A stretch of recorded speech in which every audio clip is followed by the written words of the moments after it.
has to be laid, because our childhood is the foundation of our adulthood. You know what I mean? Our adulthood is just an extension and a reflection of our childhood. And if that foundation wasn't given in that first developmental stage, you see, definitely you have to get that done, because at about the age of 2 or 3, the ego emerges in the child. That's your terrible twos where they start saying, no, no. You see West Side kids say, hell no.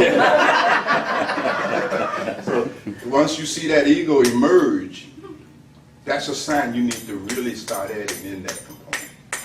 Prior to about 2 or so, they still have a kind of innocence, so you don't have to be lecturing them at 1 and 2 years old. But once you see the emergence of the ego in the form of the no syndrome, the terrible twos, that's when you have to start doing this. You see, if you don't do it, then that terrible 2 attitude become crystallized. And they wind up saying no to everything for the rest of their life. No. No. They say no to life. You see, no, no. You see, that no may turn into complaining, bitching, moaning, etc., etc. But it's the same extension of the terrible twos carried over into your 70s, your 80s. You see, fundamentally, it's a profound matter. So, can it be reversed? Yes, but it can be reversed, but and that's part of the purpose of the spiritual process, is to purify the mind of all of this stuff. You know. If that Bunny, tell Bunny you busy. I don't know. I turned it off. I am so sorry. That's a good reminder. Everybody turn them off. Yeah, can I change? Is it too late? I missed. Yes, beloved. So, Master, you know, I work with a lot of our young men who are struggling on all kinds of levels. And one of the things that keeps on coming up over and over again, and because of what you've given me, that I'm able to see it a little bit differently, has to do with the fact that the elders in the community are afraid of, especially our young boys. And the young boys, what they miss has a lot to do with what you're talking about, this loving component at some point.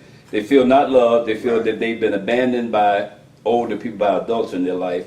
And so this anger starts to emerge. Yeah. And sometimes they don't even know what they're angry about, but they do know they're angry. Right. And they just act it out, Yeah. you know, just randomly. Yes. And that's what we see with a lot of the, you know, the banging and the shooting and stuff. Yeah. Oh yeah, and that's a good observation, because when there's the absence of love, that vacuum is filled with fear. Yeah. You see, it's filled with fear, and fear becomes the emotional source for anger. You know, where there's anger, there's always fear. Mm? And so this absence of the experience of being loved, you know, will produce those kinds of behaviors you're talking about. Always, always. Not only in their case, in our case too. Yeah. You follow me? And that's why this practice of love, which has been called many different names, you know, by many different traditions, but fundamentally there's a consequence when you refuse to be loved. Your life will become fear-based, and the signs of a fear-based life is chronic anger. They're angry all the time. They're angry all the time. You see? And that anger is an energy, right? And of course, they have no anger management skills, so it escalates. It goes from anger, then it becomes hatred. Then it escalates into a kind of evilness. Then it becomes rageful, just wow. And then it becomes violence. You know? It becomes violence. They lock themselves out. I guess we should leave it open or crack. Yeah, I had it cracked. I don't know what happened. Yeah. But also, Master, the response that the adults have, the response that the adults, you want to wait? Yeah, go ahead. The response that the adults have to our young men, especially young men, I'm not saying young women not there also, but the young men, the response they have to them is that, what's wrong with them? But that boy's messed up. You know, he just messed up. He ain't gonna never be nothing. He ain't gonna be this. Right. And not understanding what that behind that is I got always that. something. Yeah, oh yeah. And most people are afraid of anger. Because when you see a person that is in a state of anger and rage, you know this person is insane. And that this person can do anything in that moment, which is true. Because when anger escalates to that level of rage, you know, then the person really do lose their rational faculties, and they will do anything. So normally when we meet a person that is at that level of rage, it creates fear in us, you know. Now, some kids and people recognize that. Bullies recognize that. So bullies, you'll find, use what we call instrumental anger to create fear in other people. You know, they act angry because they know that the person will get scared and so forth and so on. And they'll be able to dominate them because of that fear. So I do understand that kind of reaction of the adults, you know, of the adults. I think what we as adults fail to realize is the role we played in it. You know what I mean? Because, you see, it's a great myth that you raise your son and daughter, and I raise my son and daughter, and there's no connection. That ain't true, you know? When they say it takes a whole village, that's a kind of misnomer. The reality is that the whole village is raising your children. See, it's a very different thing, you know? The whole village is actually raising your children. You see my point? And so whether we have children or not, we are all parenting, because if you're a teacher, you have no children, but your teaching situation in relation with that kid is having as much an impact on that kid's development as anything else, right? The guy that teaches them how to play basketball, you see, the bus driver, every other human being they come in contact with is influencing the development of this child, you know? So it really does take a village. In the sense that the whole village is operating. You see my point? So that's why you see that reaction, because the parent of that child or the onlooker say, I don't know what happened to him. You see my point? I didn't raise him like that. Well, you didn't raise him by yourself is what you didn't understand. You see? And they're perplexed, you know? He was such a sweet, I did everything for that kid. You know what I mean? I was a good mother. And he's a rapist, he's a murderer. You know, you perplex. They don't understand, how did that happen? They forget environment. Just nurture an environment. Right? The environment is other people, the schools, everyone they come in contact with. So there has to be some way that you have laid that foundation where they have a spiritual immunity system to resist the negative influences that are inherent in their, you know, interaction with society, because they're going to be there. Are you with me? And if they don't have that spiritual immunity, they will be affected. You know what I mean? You'll see these smart little boys, they become gang leaders. Right? Right, absolutely. Right. They are the leaders. They're the ones who are most likely to become a gang leader once that peer stuff hit them. You know what I mean? Yeah. All right. This is how it goes. You know that from first-hand experience. I do. I absolutely do. Right? Yeah. Yeah. So, everybody's connected here. You know what I mean? There is no independence here. There is no doing your thing. That's a great myth. It's a great myth. So it's a lot of good stuff in there. I see a few new people that showed up. We're just killing time waiting for people that are not on the path to come in, but I guess, hi, Miss Banks. Is Tina out there? Tell her to bring that board in here, will you? She's trying to She's getting her some food, ain't she? No, no. Did anyone park in the back, in the parking lot? Yeah, but we parked along that fence. I did, but if you did, they gonna tow you. Right. Right. We wanted to make sure everybody's safe, everybody else. Right.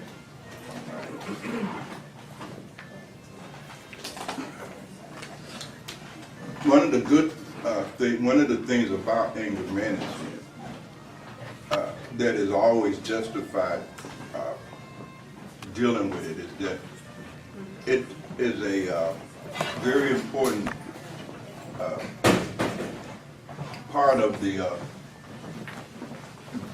developing the practice of love. You know what I mean? The better you start handling your anger, the quicker there is the recovery of the capacity to love. Usually by the time we're in adulthood, especially if we didn't have that foundation, we have already lost the capacity to love. We lost that a long time ago. You know? And so anger management is a kind of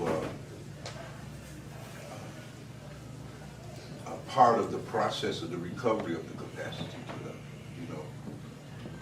And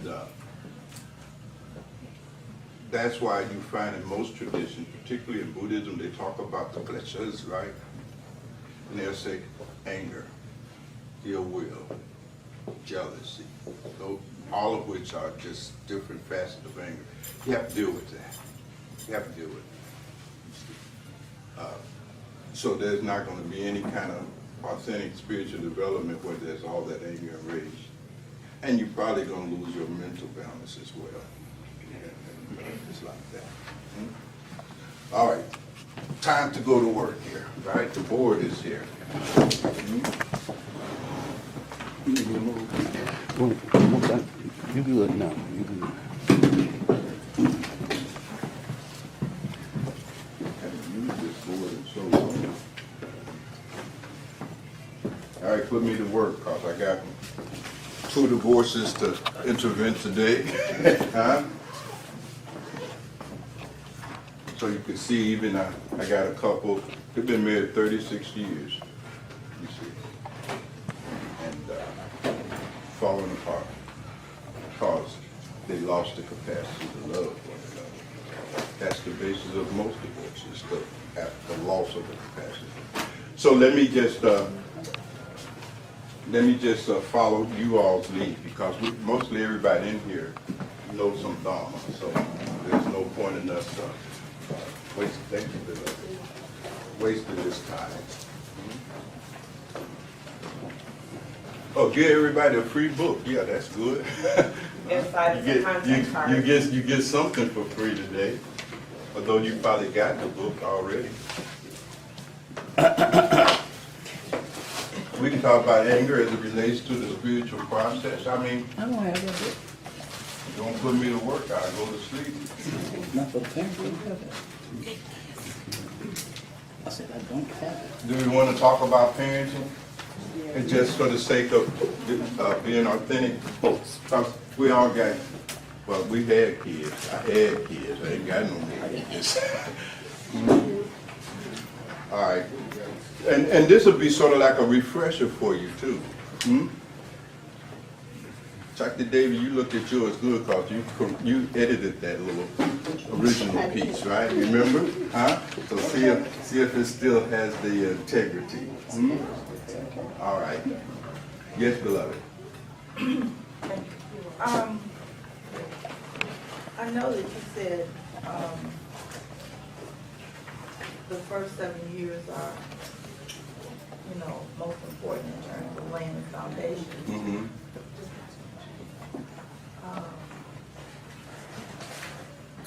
My question is, even though, what do you do with adult children? Because even though the relationship has shifted, you still may have. Is there anything you can do? Well, see, that's the problem, is that Now, if you just look at it neurologically, okay, so in that first developmental stage, you know, from birth to about 7, you see, there's billions and billions of possible ways in which the brain actually makes connections, okay? At about 7, that process ends. So whatever didn't get connected probably won't get connected. Are you with me? So forth and so on. Attitudes and so forth and so on have a neurological component to it. Are you with me? So it's set. And so it becomes very, very difficult. Very, very difficult. So you have to get it right, basically.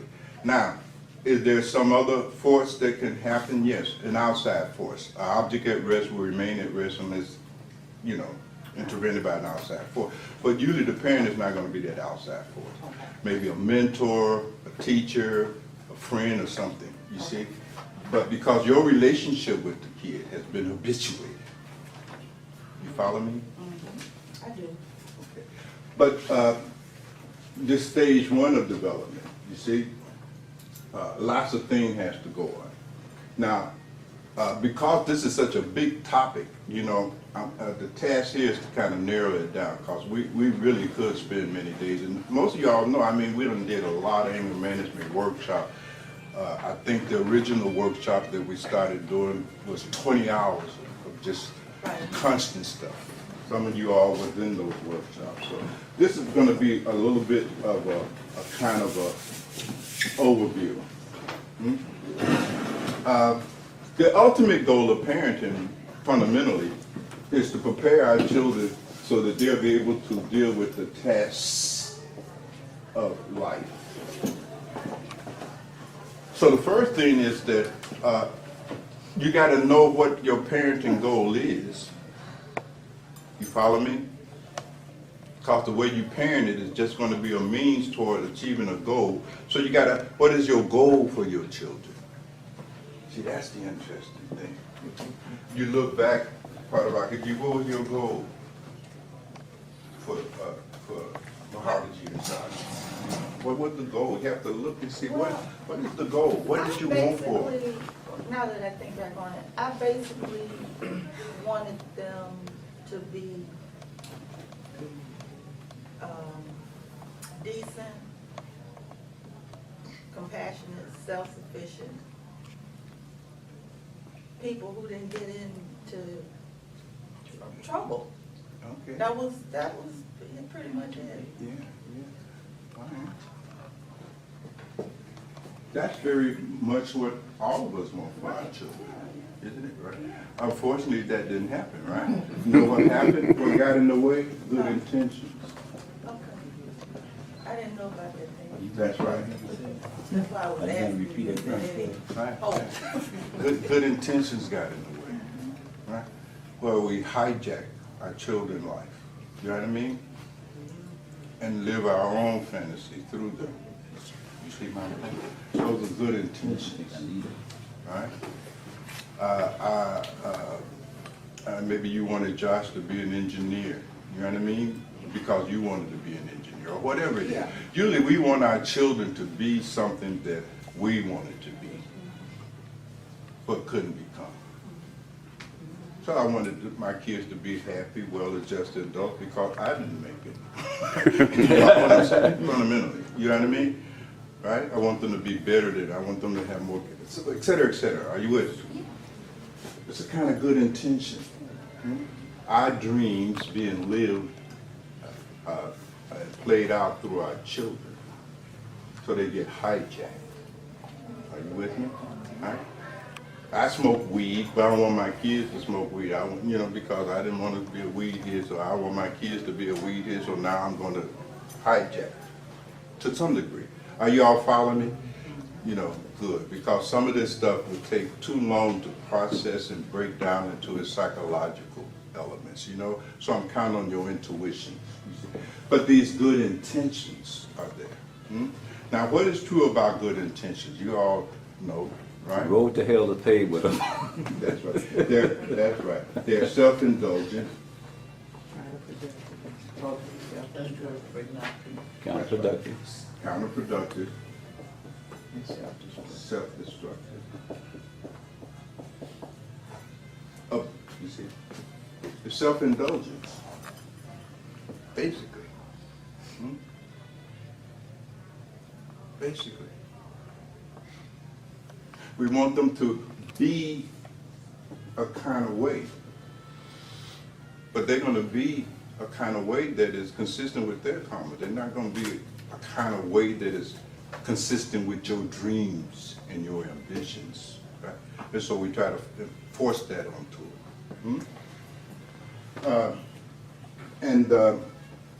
There are some ways we go about doing it. I need that.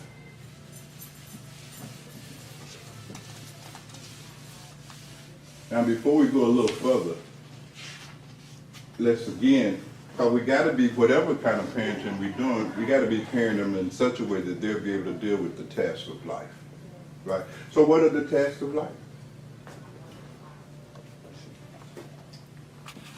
Well, you have to take care of yourself. well, yeah. Livelihood. Love, livelihood, cooperation, right?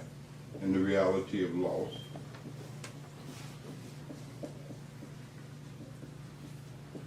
We can call it impermanence. I mean, you all got the language now. You really can fill in all these things. Right? Because this is what they got to be able to do when they reach their adulthood, right? They got to deal with their need to be loved. Okay. And we look back, and we can begin to see to what degree we were successful in doing that. Livelihood, you know. These are the tasks of life. We can say more about those as we go on.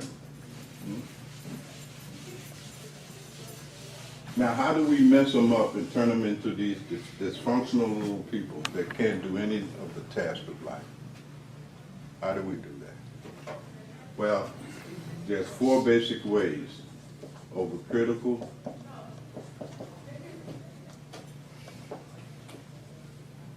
overambitious,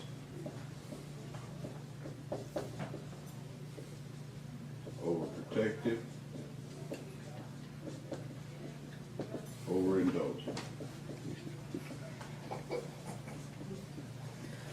And so much and so forth and so on. But you know what is interesting here, what I'm feeling in the room is that, you know, all of this is so very, very, very basic. You know what I mean? I think you all are more advanced. And my mood is, let's go deeper into all of this kind of stuff, you know? I mean, you can read all of this stuff. I want to go a little deeper into it.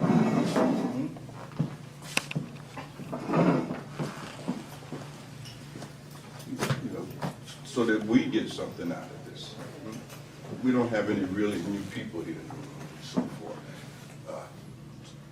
Sister girl, she's part of the crew now, huh? So she's watch videos and so forth and so on. Right?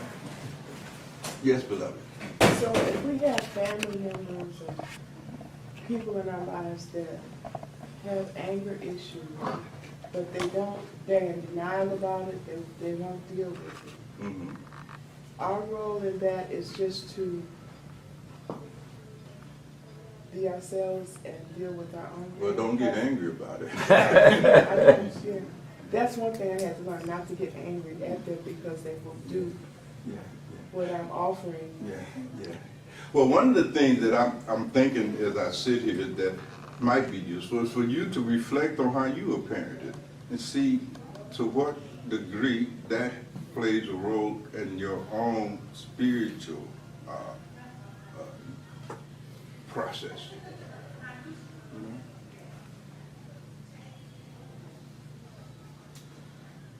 I mean, reflect back and see how you were parented, you know?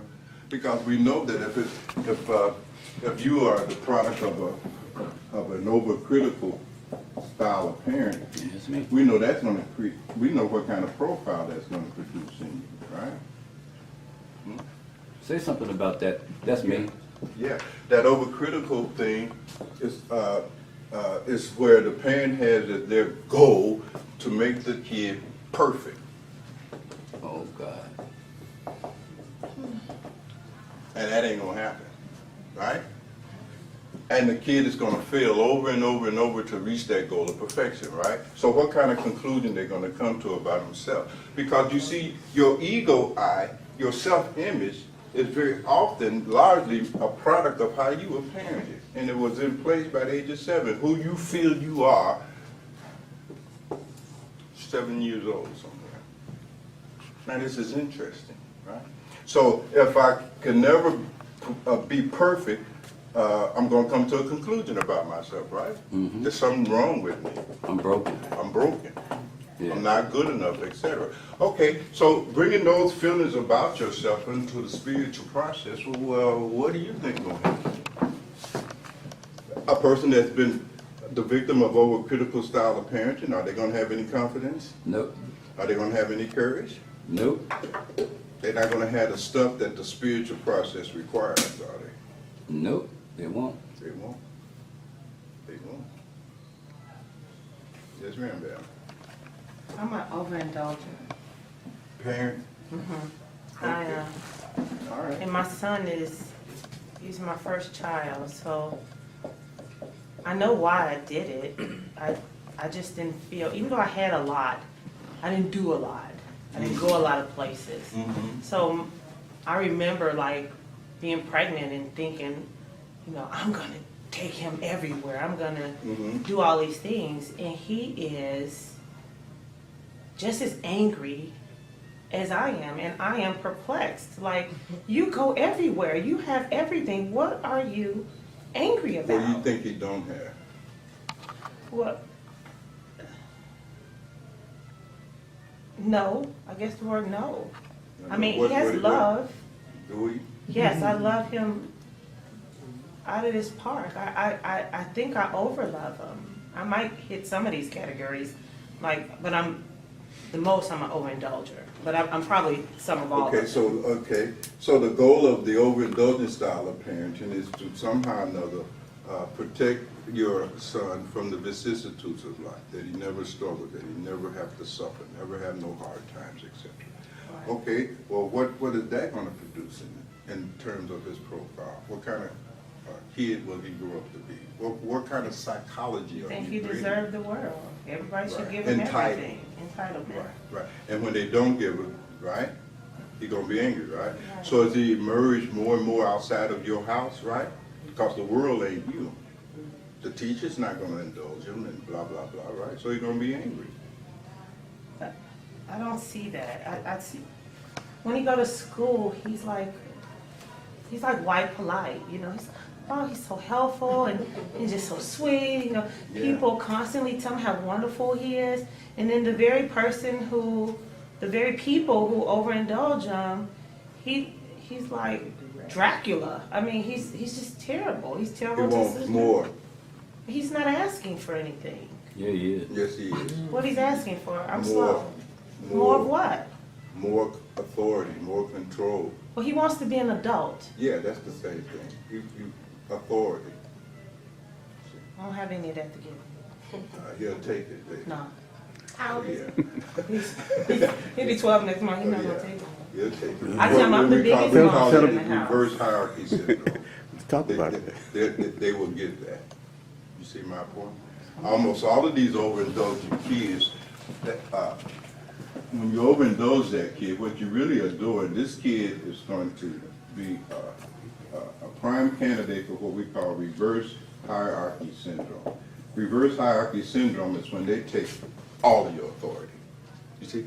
Because at some point you're going to tell them no, when you've been telling them yes for 10 years. But at some point, you're going to start telling them no. Usually when they get into their adolescence, particularly with these boys, you understand they're going to go into puberty, right? So when he hits stage 2 in his development, from not stage 2, stage 3, 14 to 21, he's going to start developing his own ideal of who he is, his whole sense of manhood and etc. His peer group is going to be there, right? And he's going to want to bring the girl over to his bedroom, and you probably going to tell him no, right? But I've been telling him no. My daddy told me this when he was 4. But you didn't listen. I did. I stopped taking him places. I stopped giving him everything. I mean, I've been on a long path of trying not to be overindulgent, and it's not working for me. What is your goal? Look at your goal again with this overindulgence. What are you trying to protect Eddie from? Suffering. Yeah, I don't want him to suffer like I Right. did. Now, what you're really doing, you're destroying his ability to be able to handle suffering, which is inevitable. It's going to come. There's nowhere in the world you're going to protect him from suffering. Suffering is inherent in human existence. So he'll have no skills to deal with that. It's coming. Are you with me? True? Right? And he'll have no ability. It's like you carrying him around all his life, and then when he gets 15, you set him down, he ain't gonna be able to walk. His legs would have atrophied. He's not developing those social skills to deal with some real reality. Are you with me?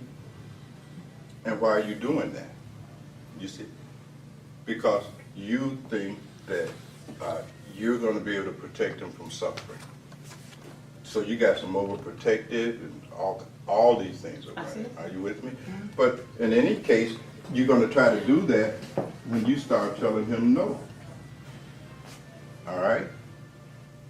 See, it's different from telling him no, you can't have an Xbox, to telling him no, you can't have a girlfriend. It's going to be a different kind of reaction. No, I can't hang with my friends. No, I can't smoke weed. I mean, he's going to do all these things, for God's sake. And you're going to try to tell him no. Well, Eddie's smart. You're going to say, okay, well, now, you're trying to exercise your authority over me, right? Your parental authority, right? So he's going to reverse that, because he's going to want him running. You see, when this boy gets 16, he's going to want to run that house. You understand what I'm saying? This is how it goes. And you're going to be trying to, I'm your mama, I'm a this, but what are you going to do, whoop him?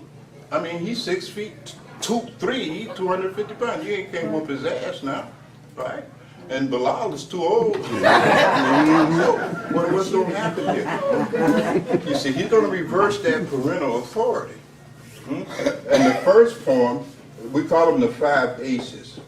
He's going to play his card. First ace.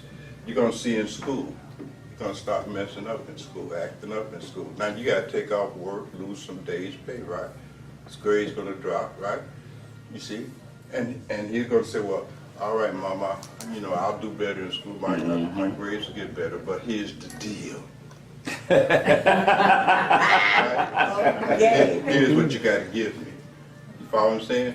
We got to change that curfew. I got to be able to stay out to 2 o'clock on school days, because I'm kicking it with my homies. We're going to start a rap group. You know what I mean? Blah, blah, blah, blah, right?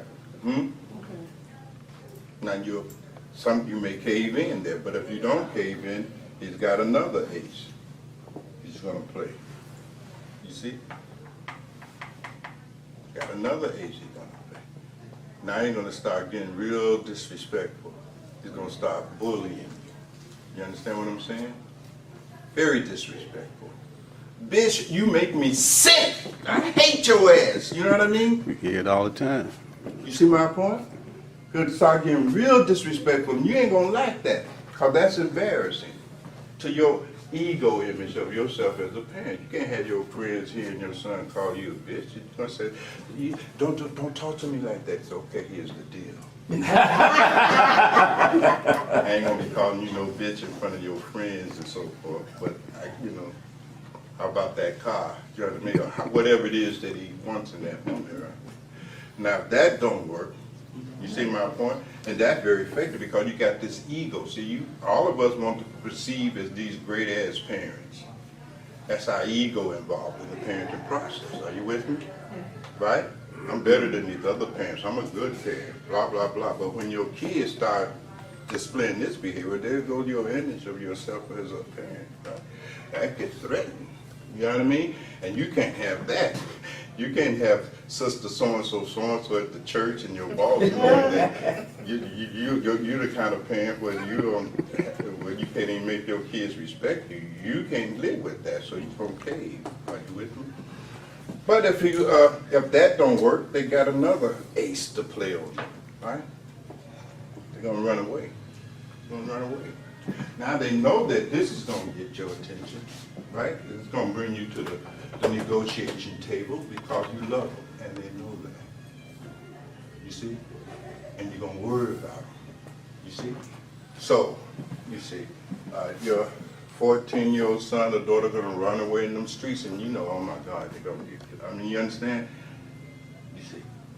And you'll tell them, come on home, you know, don't run away no more, blah, blah, blah, blah, blah. And then again, you're gonna get what? Here's the deal. Right? If that don't work, oh, these kids are good. Worse and worse. Right? They got another one, right? Now they just gonna start whooping your ass, you're gonna get violent. No, you don't think so? Wake up, sister. Every day.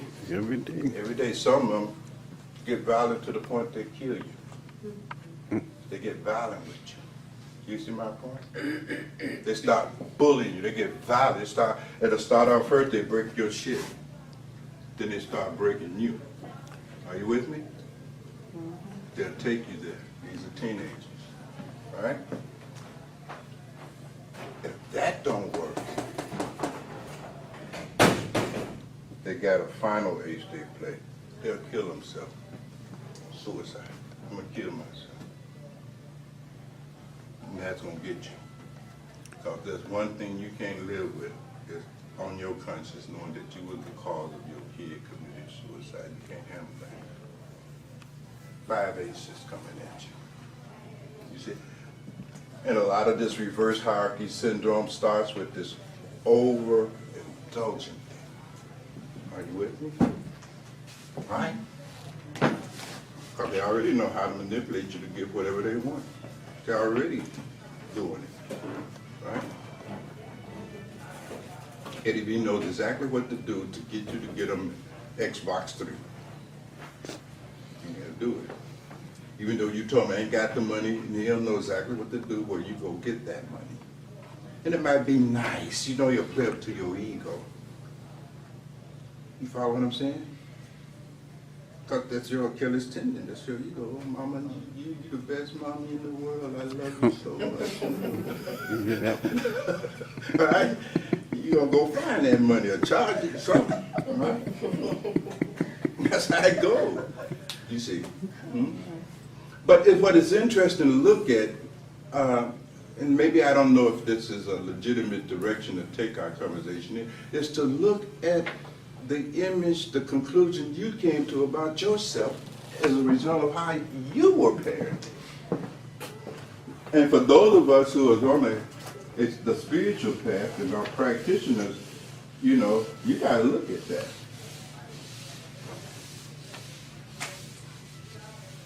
Because that will play a major role in the obstacles and breakdowns you will experience in your sadhana. Your image of yourself. So you try to go back. You know what I mean? I know that one of the images I came to about myself through the parenting process was that I was weak. That turned into my nickname, Wink. And I remember when I couldn't hit a baseball, you know, and they said you were too weak to hit a damn ball. But Bilal and Ernest and other big boys, they said, look at Wink. Wink is up the back. Wink is up the back. Well, little kids couldn't hit a Wink, they heard Wink, and so Wink is what stuck. But the conclusion was that I was weak. And that's something, ain't it? Yeah. You see? Not so much mentally, but physically weak. You know what I mean? And that governed my behavior. You see my point? For many years, you know, weak. Weak. What conclusion did you come to? Did you come to that you were ugly? Or that you were fine? I mean, what is it? What is the conclusion you came to about yourself? That's the ego eye. That's your ego eye. That's your ego self. Can that be subconscious? I mean, because Yeah, it the can way be you're very talking subconscious. about it, I know that one can think out loud. I mean, I know that you can have a thought about it. Mm-hmm. But when I think back, I wasn't even I don't remember being consciously thinking like that. I mean, I don't even know if I had the capacity. It might have been there, but I wasn't like that aware of it. You know what I mean? I couldn't articulate it. I wouldn't be able to articulate it. Mhm. Well, you know, that you have to look, did you come to the conclusion that you was a good girl, a good little girl? Did you come to the conclusion that you was a smart girl? Did you come to the conclusion that I'm a very dependable little girl? I mean, Well, I was that. Well, there it is. I was smart. who told you, smart. but who validated that? Who told you you were that? Who Well, confirmed it? School, my performance in school validated that. I Okay. was always very good Okay, in school. okay, I never got in any trouble. okay. I was a good girl. And then when did you start getting into trouble and start being irresponsible? Probably when I went to college. When you went to college and lasted all the way up to then? Yeah, yeah. So if that was true, then how did it change?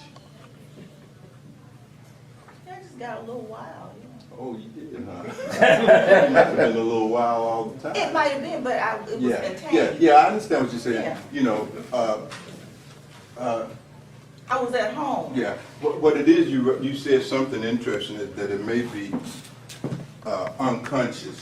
Yeah. But I think it's probably more what we call subconscious. Yeah, I said it's a subconscious. And the way you go see that is in your dreams. That's why in psychoanalysis, we look at your dreams. Because in psychoanalysis, your dreams will show what kind of desires and so forth and impulses you had that were suppressed consciously. Are you with me? Because if you brought bad grades home, then your mama wasn't gonna give you no big kiss and a hug. You weren't gonna give me any money. Yes, I was there getting you money go. for grades. There you go. There you go. So it wasn't your nature. You were doing it for the money.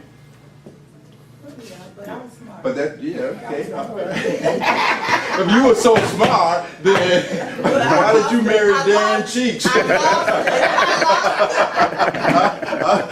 Because my mama told me to get married. And you defied her, right? No, She told you to get married. no, she painted the picture of, Happily ever no, after. no, it's better to get married because, you know, out here in the street, you know, the men are evil and they'll take advantage of you and blah, blah.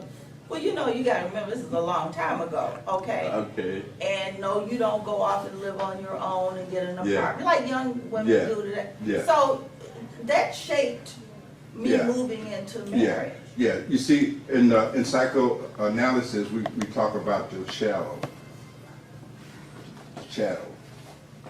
See, everybody have a shadow. You have this other good stuff about yourself that you usually articulate consciously, but then you got this shadow material. In psychoanalysis, what we do, we see the other part of you. Are you with me? Because that's not a whole image. Are you with me? That image of ourselves is edited. That's for the public. That's what we present to the public. That's our face, because we want to impress you. Blah, blah, blah. But we got this shadow side too, you see? And the whole image of yourself will include both components. Are you with me? Now this part here is just, you know, antithetical to our maintaining this image of ourselves. We're never going to acknowledge that. You follow what I'm saying? That's pushed down, right? That's suppressed. You see? Those are your inhibitions, you see? But in your dreams, you know, that shows up, you see? There's 5 types of dreams that you can look at in psychoanalysis. Well, most psychoanalysis is going to be just looking at this first type, you see, type 1 of the dream. Because here's where those desires. How many desires have you fulfilled in your dreams that you could not fulfill in this waking conscious state? Most of them. Yeah. That's you too. Are you with me? That's you too. That's the download self. You know, the download. But it's you. But that is what is hidden, kept in the shadow. Are you with me? Make sense? So you have to see that. You see? You have to see that. And if who you really are is made up of most of this stuff here, down here, you see my point? Then this conscious self, the ego I, is not going to be a happy camper because it can't do shit it wants. Okay. True? Right. True? Can't do it. You know, gotta maintain that face, that image, right? That dream self, type 1. That's you too. So, Master, you know, I do a lot of work in MKP. We do a lot of work around shadow.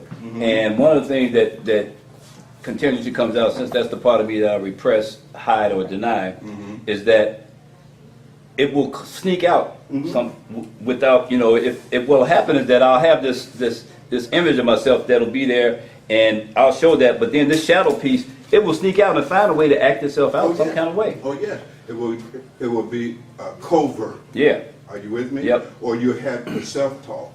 A lot Yep. of times where you will see your shadow show up is in your self-talk that you do in your head. You know what I mean? While on the outside, you're being very polite and nice. This bitch made me take this one. You see it. Yeah. You are here Yep. at the level Yep. of your self-talk. That's you. Yep. Right? Yeah. That's your shadow. That's you. You see? And if you got a lot of self-talk going on like that, then that's who you really are. The rest is just a facade, a personality. You have to understand the word personality comes from the Greek persona. Persona means it's a mask. Your personality is just a mask. It's a mask. Behind that personality is you. And you'll hear a lot about who you really are in your self-talk that you're doing, right? And then your dreaming. You see my point? So you can access shadow both ways, you see? It's really interesting. It's a very interesting thing. So we begin, you have to really see yourself as you really are, which takes a great deal of courage, you know? We have to even find the mistakes that our parents made because our parents weren't perfect, you know? So forth and so on. Okay? You got to know thyself. You got to know thyself. That's the way this sounds. It's a wonder that anybody turns out quote unquote okay, because as parents, I mean, I don't know if most of us know. Right. We don't know Right. this. I mean, we become parents Yeah, I know unconsciously, exactly you know what what you I'm said, saying? honestly, yeah. Honestly. And then we proceed to, I don't even know many of us parent the way we were parented. Right, you do good. Because parenting, I mean, you're There's absolutely no- right, we really don't know. We're not really prepared Right. for it. And one of the things that like I guess from a spiritual perspective, you know, one of the things you parent your child to do is to exactly this, is to know. You parent them so in a way that they will have knowledge. You see? Knowledge. Capital K, knowledge. You see? Knowledge of themselves, knowledge of reality, knowledge. You parent them for that. You're not parenting them to become a doctor or a lawyer or some other kind of profession that you couldn't be, and you hijack their life. You know what I mean? So that they can be the doctor that you never were. They can be the professor that you never were. They can be the lawyer that you never were. Blah, blah, blah. You don't parent them for that. You know what I mean? Because every child has their own talent. You know what I mean? You see? And that talent, if they know themselves, will get expressed in their own chosen profession. Are you with me? But you need to parent them for the sake of them having knowledge.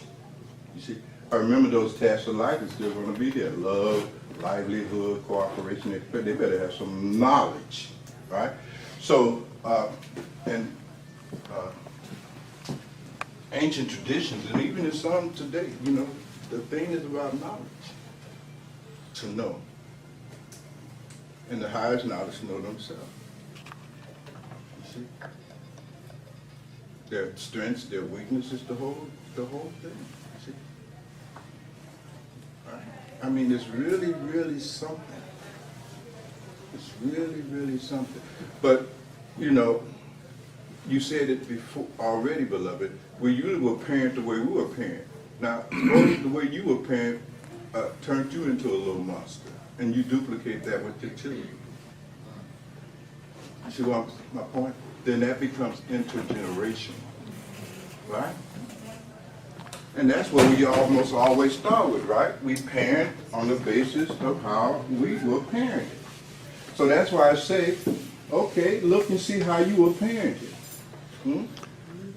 If you were parented out of a dysfunctional style, if the way you were parented, the overcritical, then that's what you're going to do with your children. And we already seen the profile of the outcome of that child, the image of themselves, the overcritical, you see. Let's flesh it out a little bit here. The child that is a victim of the overcritical style of parenting, where the parent has it, they go, I'm going to make this kid perfect. Now, what do you expect will be the result of that child being a victim of that style of parenting? What kind of attitudes, what kind of psychology, what kind of image would they have of themselves? Since clearly perfection is not possible, right? They're overcritical of themselves. They're overcritical of themselves. Yeah, they'll be Difficult to overcritical of happy, themselves, right? Difficult having a good time. Now that's so deep there, right? So I just want to back that up and you flesh it out a little bit more. They're going to be overcritical of themselves. They're going to say to themselves, you'll hear them say, I can't do nothing right. I can't do nothing wrong. They'll have tantrum. They'll throw shit down. I can't do nothing. They're frustrated, right? They really believe that, don't they? They can't do nothing right. Not good enough. Ooh, very good. Let me get this up. It can't do anything right. They're not good enough.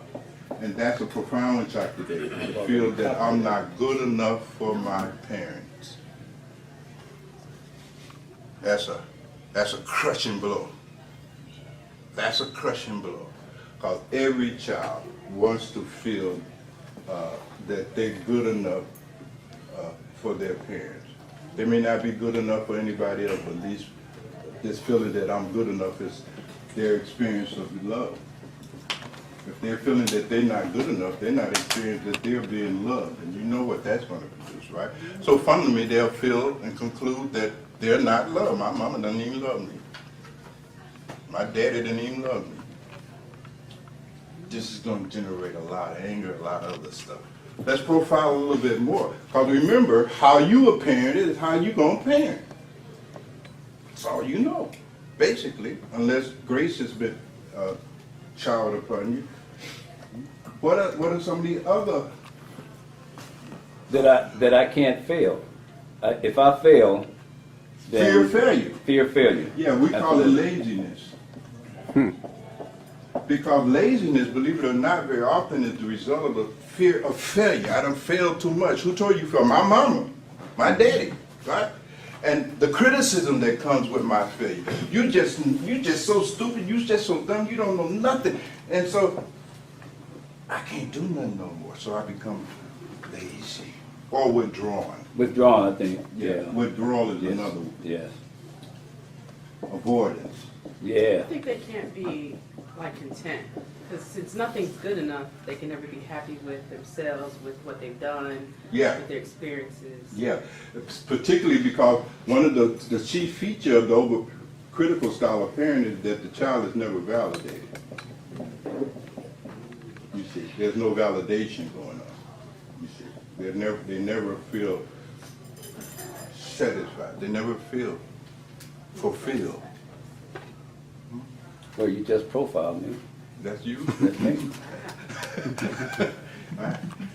And the fear of being criticized by anybody for Now- any little thing. That's right. Now, you see that in your boys, right? Yep. Because when you look down and you break down the anger we're seeing in them, Yep. they're going to fall over certain things. There's one of it we call shame-based rage. Yeah. Now, shame-based rage is a kind of rage that they'll give you because they've been shamed too much. Yeah. The smallest criticism And they hits play them like a ton of bricks, Yep. right? Just the smallest one, Yep. you know? Pull your pants up. Fuck you, motherfucker. Kiss my ass. You know what I mean? Are you trying to pull your pants up? Shame. Yeah. Shame. Because that's a part of it. You become ashamed of yourself. I mean, think about it. You become ashamed with yourself. I can't do nothing right for my parents. I can't do nothing right. I mean, you're just ashamed now. And you can't take no more criticism. Shame-based rage. You know, there's impotence-based rage and so forth and so on. I mean, there are different species of it, right? But that's one that really pertains to this overcritical style of parenting, right? And when you talk about avoidance, even the thought of trying something, there's too much fear to even Too try. much fear. Too much fear because I know I'm going to fail. I Yeah. failed 10 million times. I know I'm going to fail again. And I ain't going to fail no more. Yeah. You see? And again, that refusal to participate in classrooms like that. Yeah. You know what I mean? Yeah. It's a fear. And I don't want all this criticism and mockery, right? So, I ain't saying shit. Yeah. You know what I mean? I can't read, but I don't want nobody to know I can't Don't read. want nobody to know. And I That's ain't right. gonna- I'll start a fight in this place Right. before Right. I get up and read that next chapter. Right. Because I'm ashamed. Yeah. I'm ashamed. Yeah. So all of these become components that begin to shape their self-image. And they produce yours too. Yeah. Right? Absolutely. Try to understand, unconsciously, you're going to parent in a way that is pretty consistent with the way you were parented. And if the way you were parented messed you up, I rest my case. Yeah. But you got to see to what degree the way you were parented messed you up. Yeah. You have to have a real honest conversation. Yes, Tina. Okay, it's when you're in the classroom, you can really kind of see if you're aware, if you're a teacher that have some type of awareness about what's going on in your classroom. Those overcritical parented kids, those are the ones, a lot of times, they're the ones with the behavior problems. They're not going to do math, they're not going to do their reading, they're going to do everything that is contrary to what you require of them Right. because of fear. It's a kid, he has an overcritical dad. And so he just shuts down with any task. If you Yeah. get to come get a library book, he can't Yeah. handle the Yeah. task of life. So, Right, right. Well, they're going to be off task in that classroom because they're trying to avoid. right. Because that feeling is painful. It's painful. All of that stuff hurts. That's psychological pain. That's dukkha. Yes, I did. I feel like this is a whole nother can of worms. What? Another can of worms, but I feel like culturally, our Yeah. people are so overcritical. Like a black school, Yeah. oh my God. Oh, yeah. They Oh, are yeah. beating kids down. Oh, yes. Verbally, emotionally. Terrible. Terrible. And they say it's for their own good because they need discipline, but They're ignorant. they don't take all that. No. Right. And It's crazy. one of the schools that I have, the kids will come in, you know, like in a lot of these communities, you got kids that are homeless, and some, like in Inglewood, you got like 33% these are homeless kids. They come to school, right? They're not particularly clean, they Right. go with the bed. Yeah. And they may come in and they may be sagging a little bit. And this teacher will stand up and shoot them out in front of their peers. Shame them. Shame. Now, is it any wonder, you know, I've had a kid, teacher chained, and that kid walked up to her, put that chokehold on. You know what I mean? Threw her down to the floor, he's gonna kill her. She didn't understand what was going on. You shamed this boy, you don't do that. And we shaming the girls now. Some of them homeless girls, they can't get the hygiene they need. You understand? They get their period and stuff. They ain't got no Tampax and stuff like that. You understand? But they in school, they're there. And they're not validated. True. That's absolutely true. So it's a lot of things, you see, and you're right, this kind of overcritical disposition characterized Western culture, right? So all the more important that we give our children some kind of a break from all of that, you see. So again, and we're not going to be able to exhaust this here, but you all are on the right track. Again, what I'm suggesting here is that as we go through this, see how you were parented, because that's how you will parent your child. You see, Tam, you were talking about the overindulgence. You know, let's go back to that for a moment. Right? You said no. You want to skip that? All right. I'll go back to it.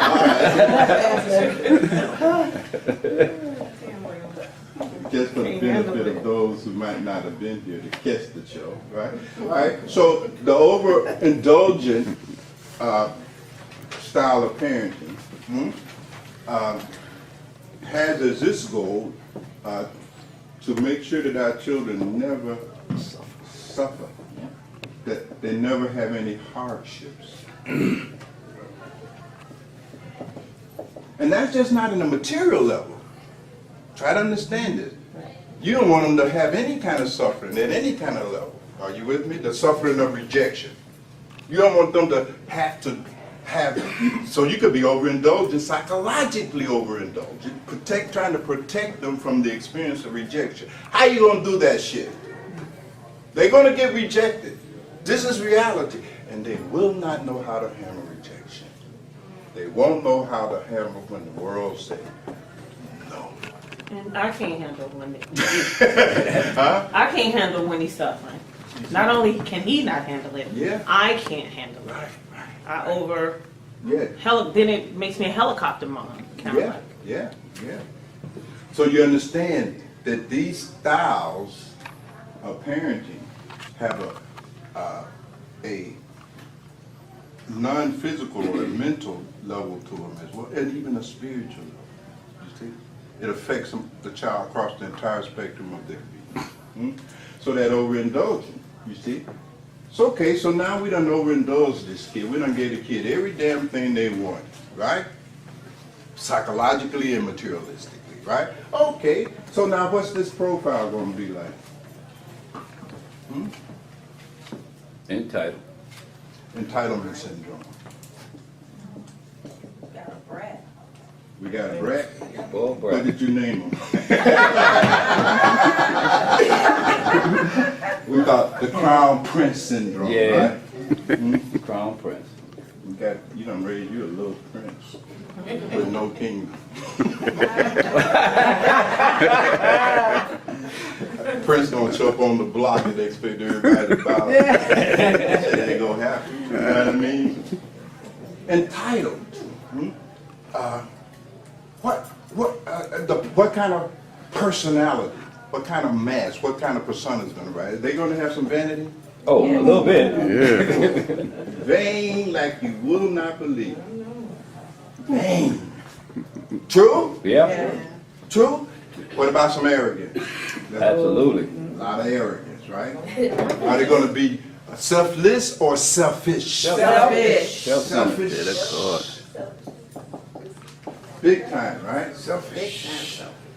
I think just like the, Go ahead. just like the last profile, they can't be satisfied. They can't, no, 'Cause they'll it's never never be enough. satisfied. You're absolutely right. Greed. Greedy. They want more. What they will lose, Dr. David, is the capacity to be content. They will have no santosh. They will lose the capacity to be content. Isn't that so? Now think about that. Think about that. We raised some kids, or we were raised in such a way, you can't be content. You just can't be. You're not content. You are discontented. Right? They lose the drive because Right. they feel people should give it to them. Oh yeah, yes. Absolutely. Lazy. Lazy, no gratitude, right? They're not gonna have no gratitude, Hungry. right? Ungrateful Hungry, little mother. blah, blah, blah. What did you say, Tam? You said they won't have any what? Drive. They want to Drive. drive to do anything. No They want- industry. Right, they want it to be given to them. They don't get a job, somebody will give it to them. And they won't be able to love. Definitely they won't be, because if they can't have those, they're not gonna be able to love. One of the things that goes without saying, that almost all of these dysfunctional styles of parenting is gonna kill their capacity to love. Because here, can they be generous? No. Because they're selfish, can't be generous. Right? Hard-headed. I Hard-headed, think they're right? being overly critical because Hmm? Yeah.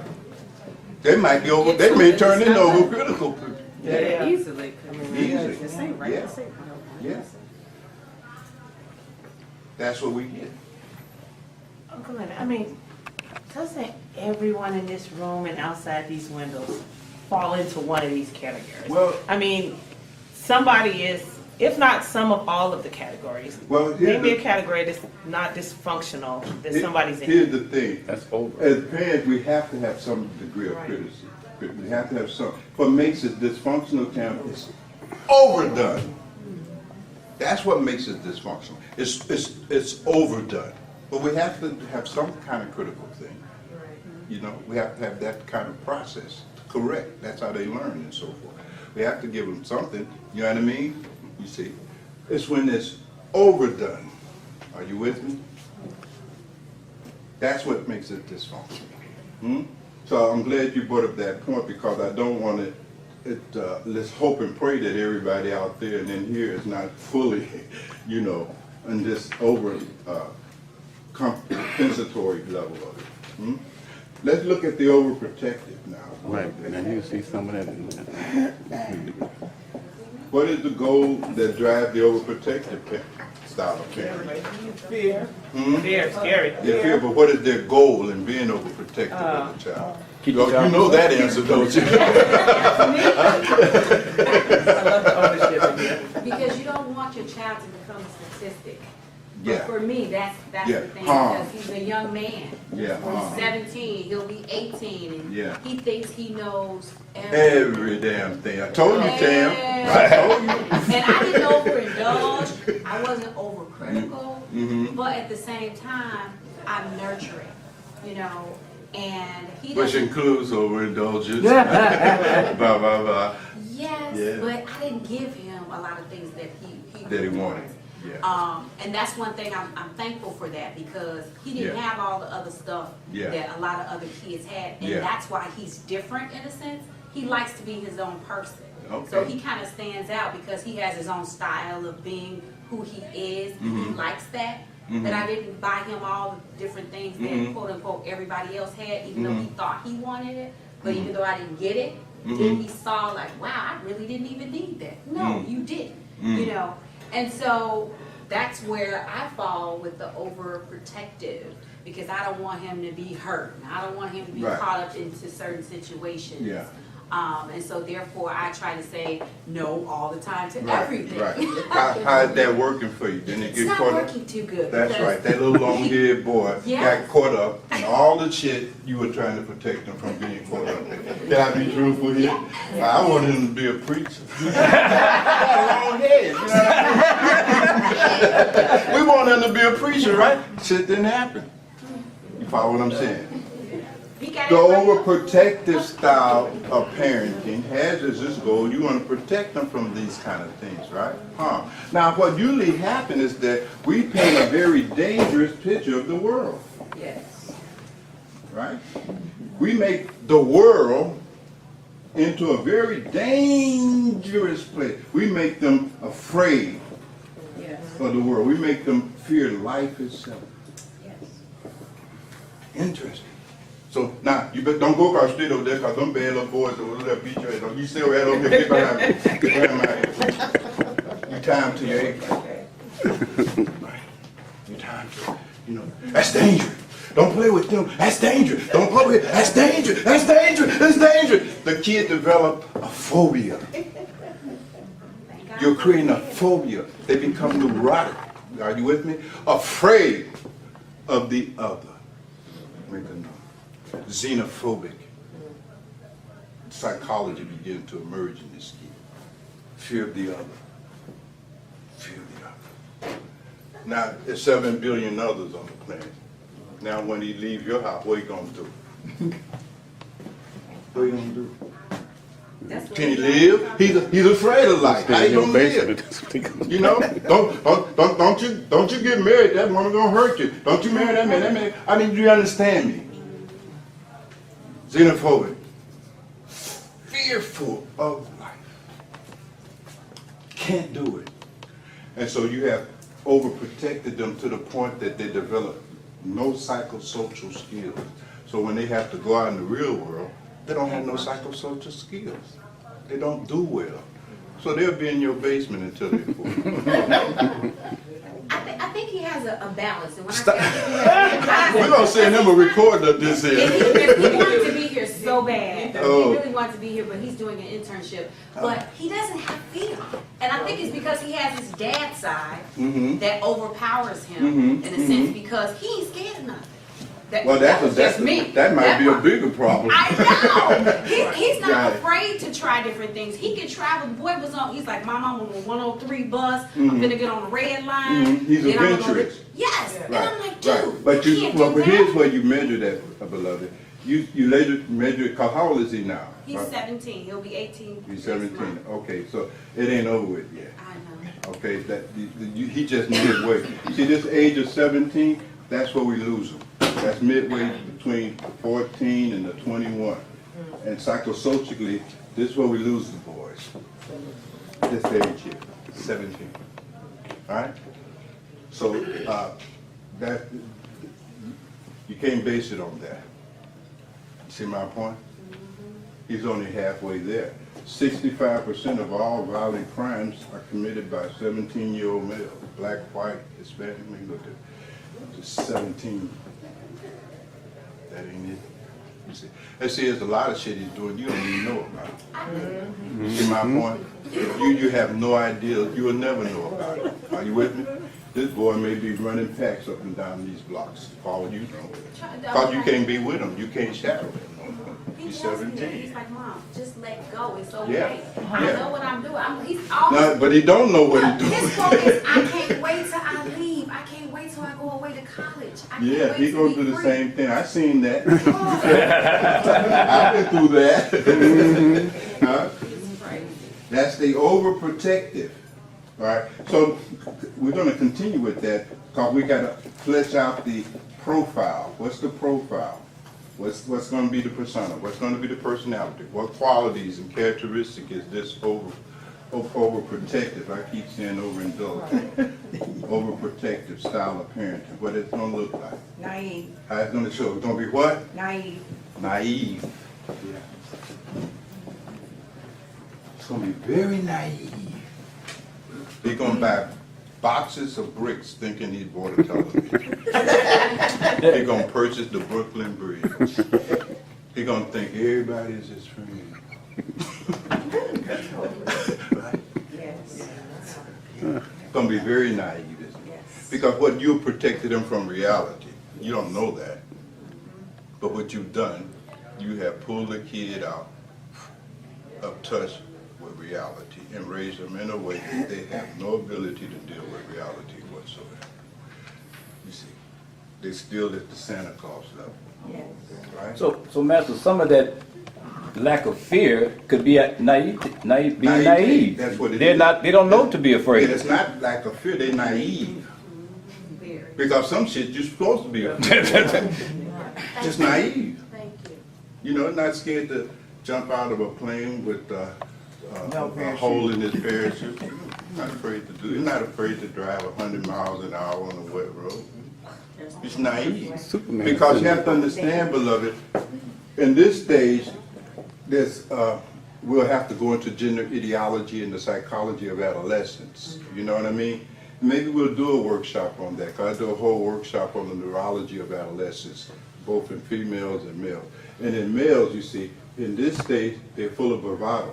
That's why we put them in the army. You know, all the great wars at 17, they make the best warrior because they still think they can leap over a tall building in a single bound.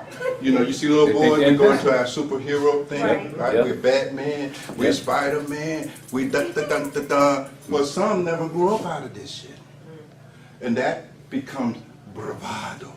They think they can't be killed. They think they can't be hurt. They don't think shit can happen to They them. can be robbed. Right? Nothing.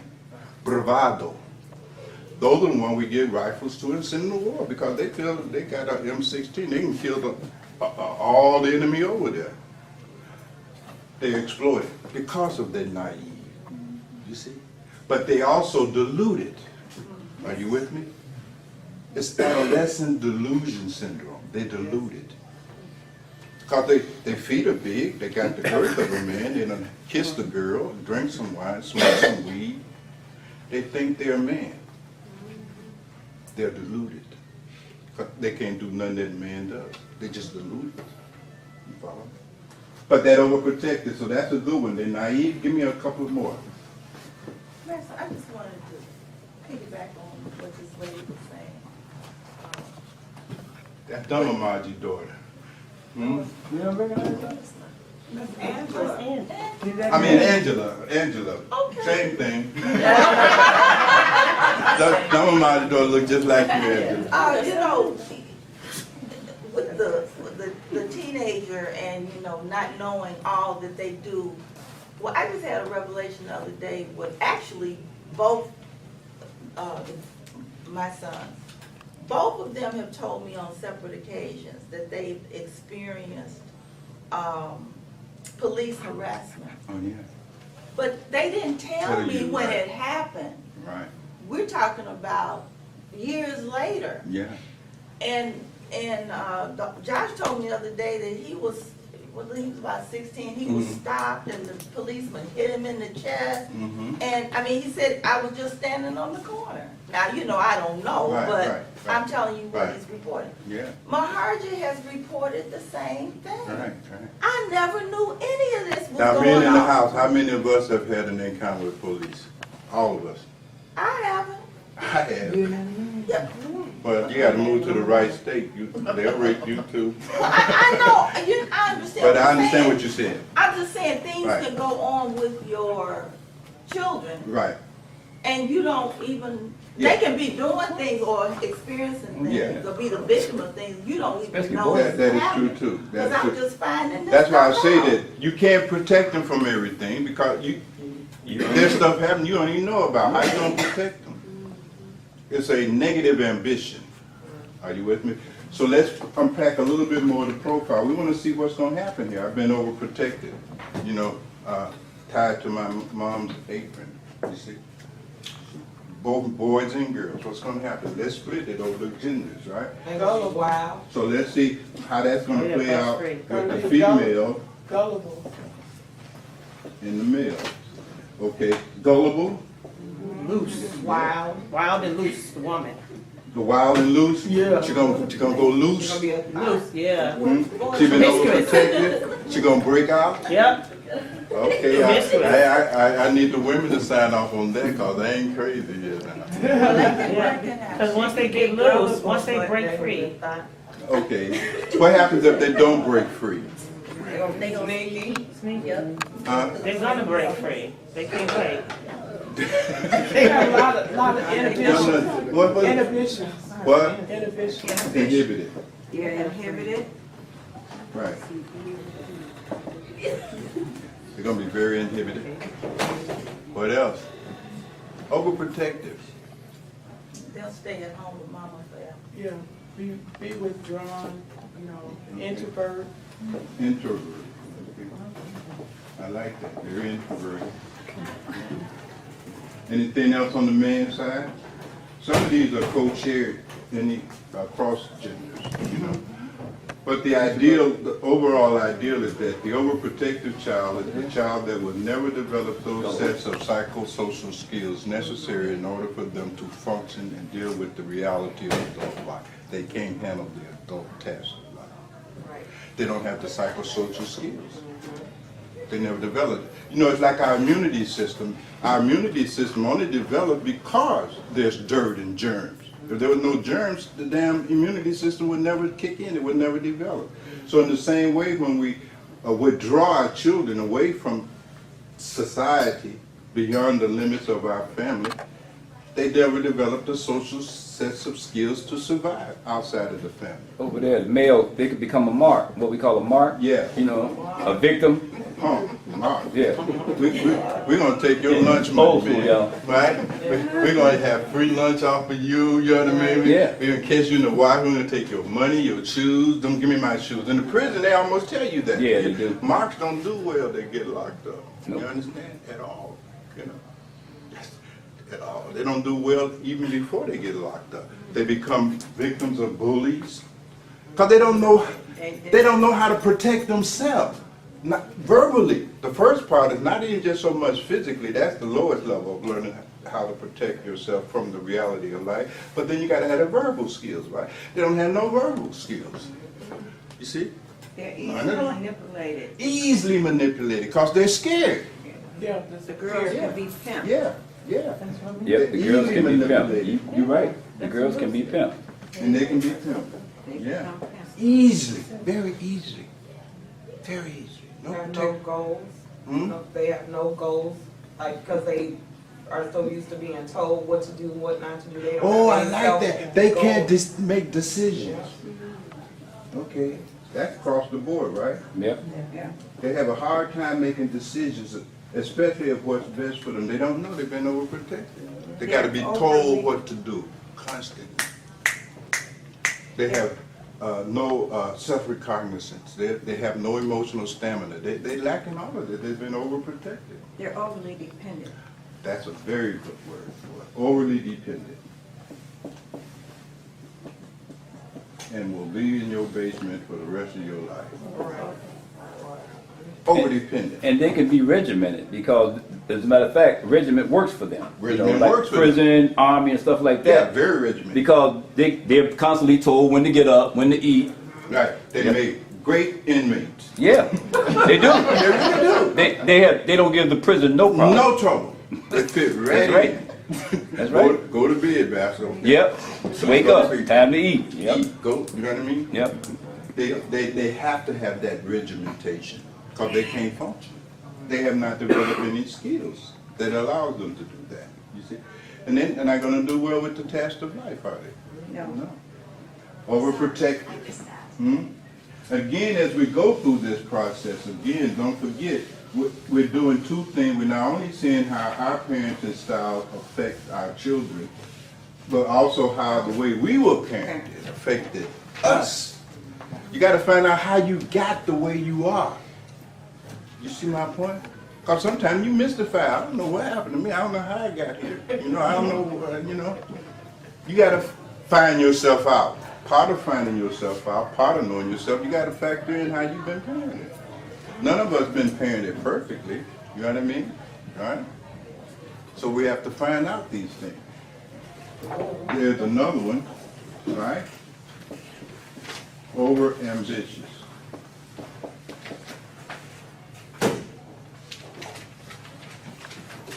Over ambitious. The goal of the over ambitious style of parenting is that we want our children to be, I guess for lack of a better word, number one. Right. And that's a lot of sports parents. A lot of sports parents, you know what I mean? Number one, the best. We want them to be better. And want them to be the best all the time, not All just the one. time. And everything. All the time. Yeah. You see? Give me A's all the time. Don't you bring those B's here, because, you know what I mean? Over ambitious. You see? And that's clearly you can see those good intentions operating there, right? Yeah. Because you weren't no A student. Shit. You know what I mean? But you want your kid to get all A's. Well, you should have gave them some IQ. You know what I mean? My IQ is 90. I expect them to function like what they got, a 220 IQ. You understand what I'm saying? It ain't gonna happen. A lot of times, over-ambition people, they're very weak.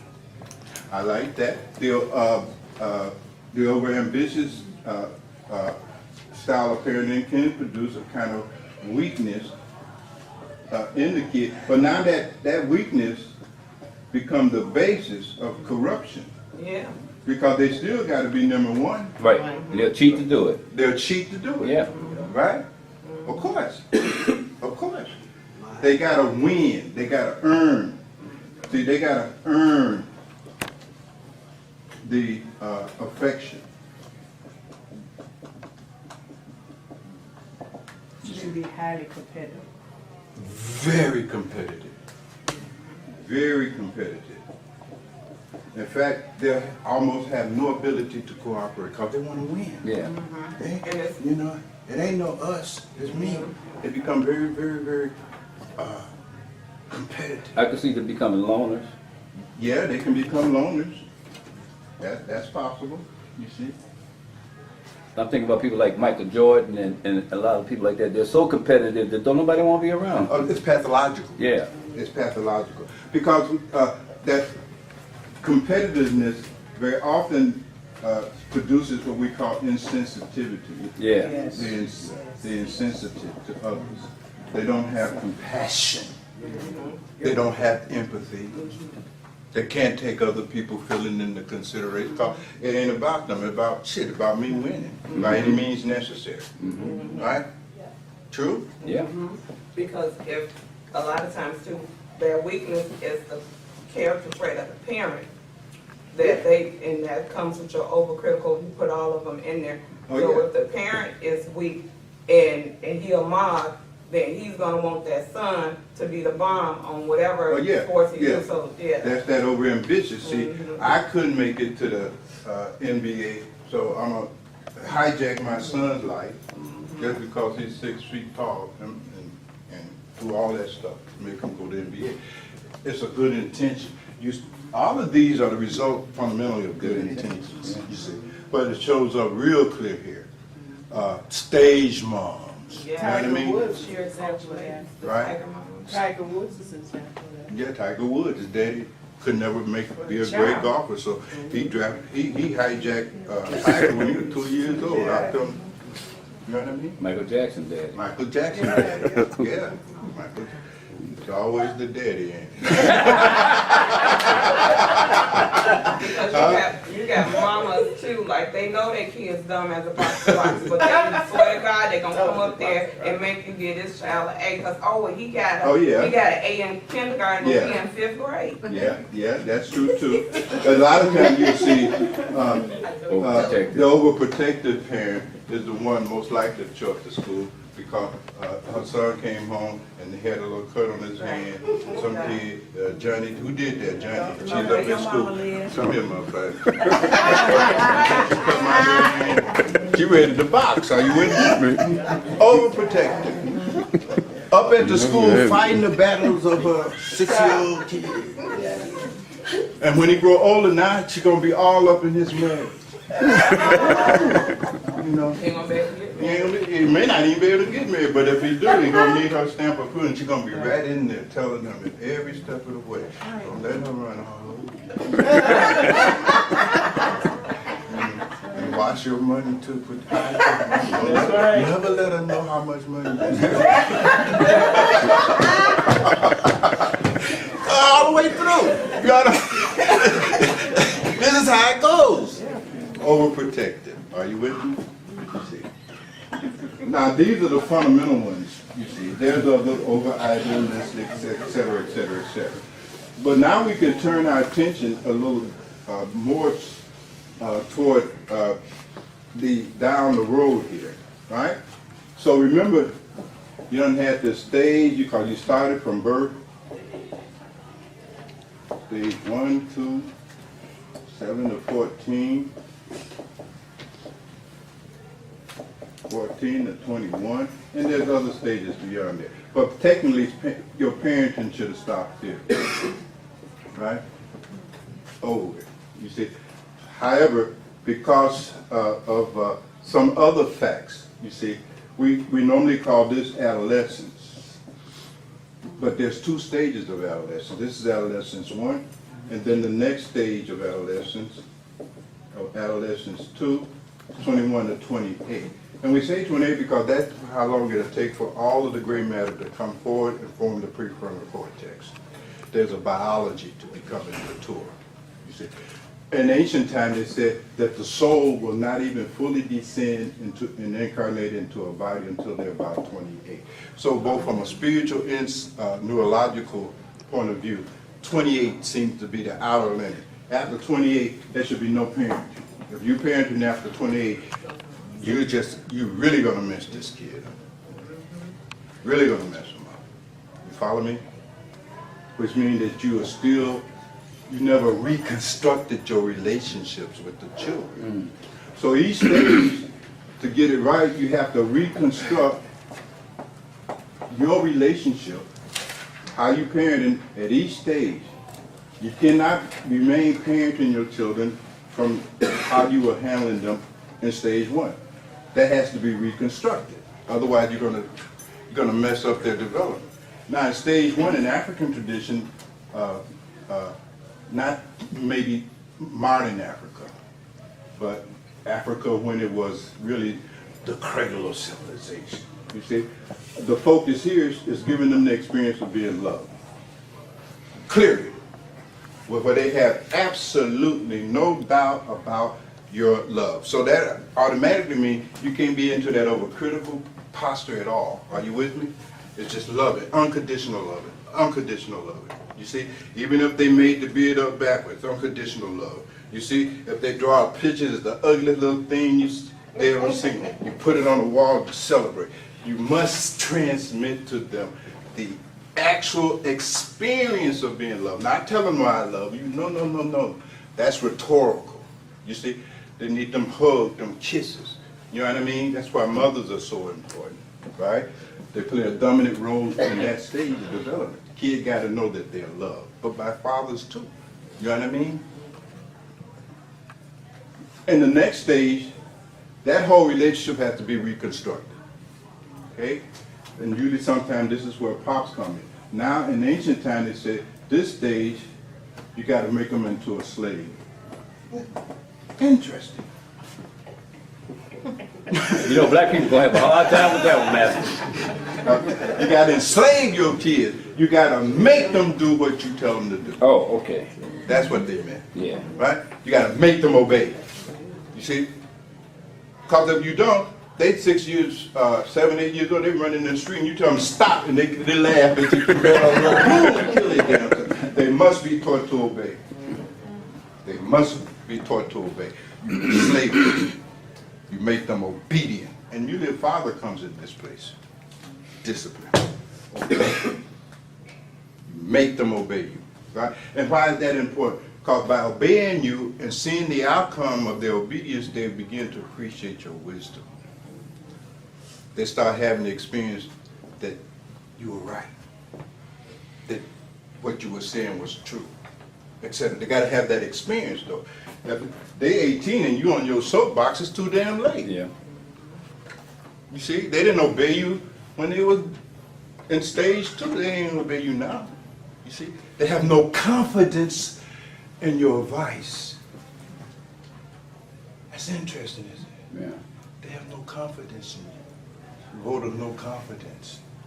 Daddy don't know what he talking about. Mama don't know what you talking about.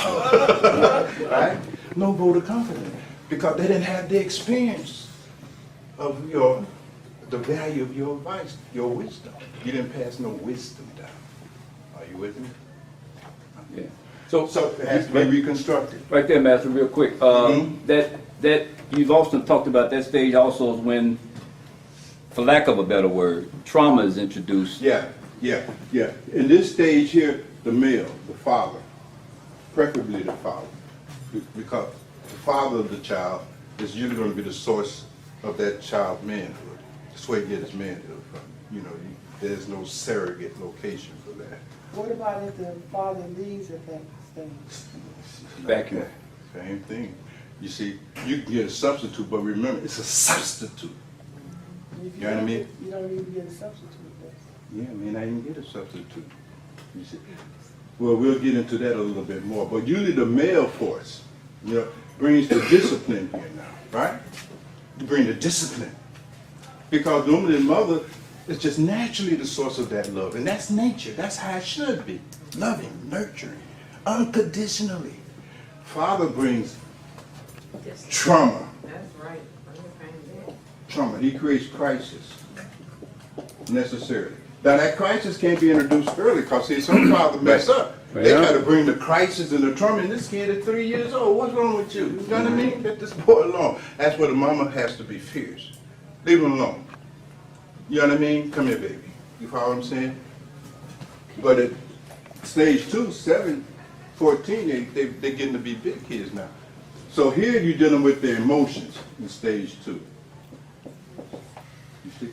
The relationship got to be reconstructed in such a way now that you're teaching them how to control their emotions. Anger, lust, greed, attachment, etc., right?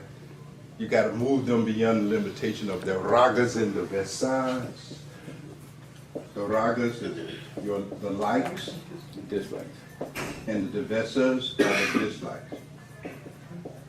Now, if the father force is not in that child's life, they will never move beyond the limitations of their likes and dislikes. They'll get trapped, they'll get boxed in. Are you with me? The function of the father is to break that up. He's going to make them do what they dislike. You don't want to take the garbage out, right? Your mama done told you 12 times, take this damn garbage out, right? Then you hear that old raggedy car pull up, right? You start getting nervous, right? And this crazy man comes in and he's in your face. Take this goddamn garbage out now. Beat your ass. Get up and take it out. You understand? He get in your face. He moves you out of your comfort zone. True? Right. Fear. Force of love. Because you're a male. You're going to have to be able to function outside of your comfort zone. You can't get trapped in this like and dislike shit. You know what I mean? And you're going to be forced to move outside of that. And it takes a force, because an object at rest remains at rest unless acted upon by an outside force. These laws govern your psychology too, not just the planet. You are in nature. You're not outside of none of these laws, right? So they got to be moved. Are you with me? You see? And even with the girls, right? He's got to step in there. You see? When they hit puberty, because girls are coming to puberty earlier, right? So you get girls, they get in their period at 11, 12 years old, so forth and so on, right? They blossom. Pull that shit down. You understand what I'm saying? No makeup. Get that makeup, get that lipstick off. You understand what I'm saying? Because we understand. We don't want you to be no little dot, bitch. You know what I mean? Right? You sure what I'm saying?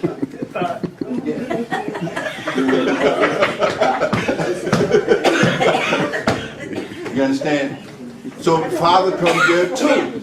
Are you with me? And he creates that trauma, right? Right? Create that trauma in that girl. You know what I mean? You see?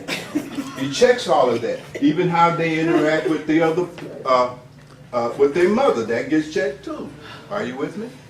You see? How they interact with other people that's outside of the family. You see?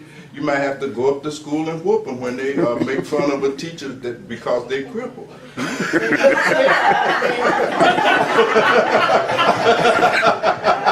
You have to do that. You know what I mean? It's necessary. You don't do that. You follow me? So, but you get the point? So the relationship has to be reconstructed.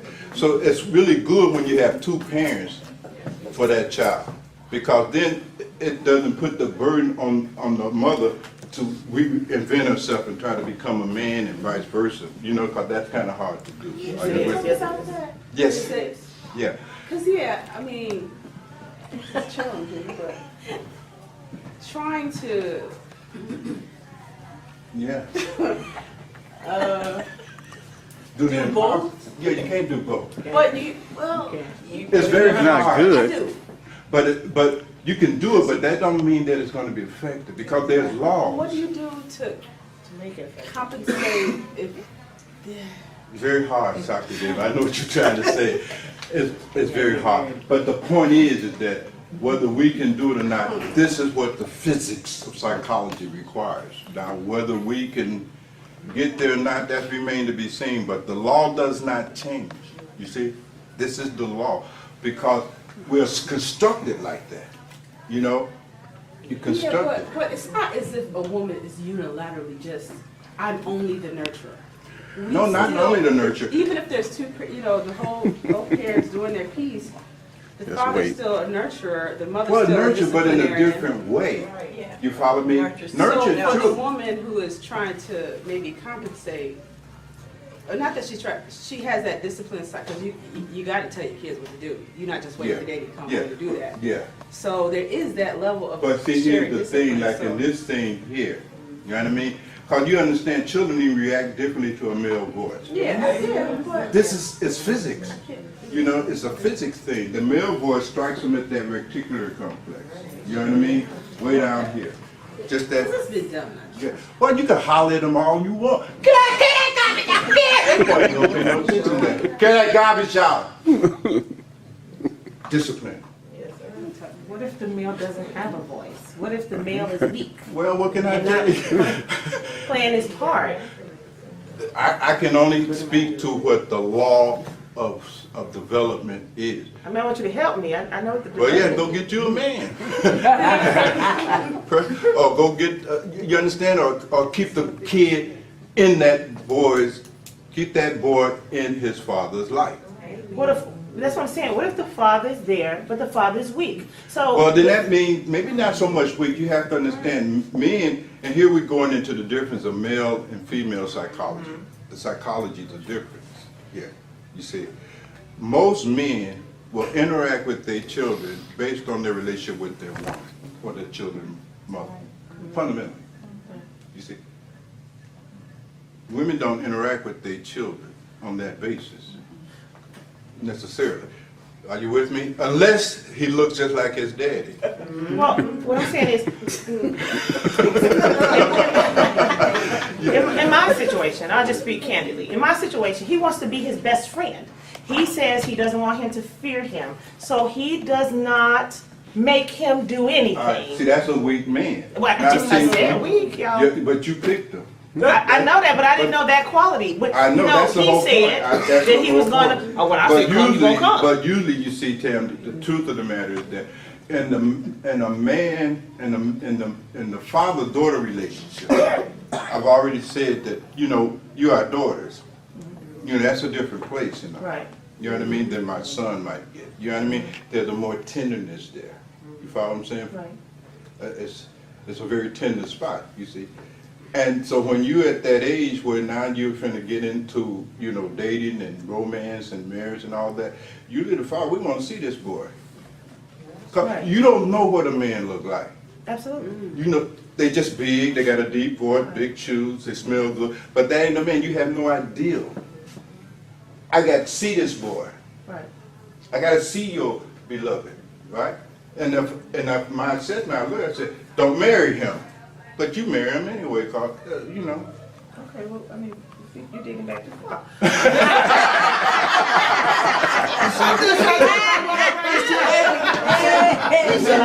You can't, you know karma, right? Karma, you can't erase the consequences Well, we of gotta your help the action. children. We ain't talking about me though.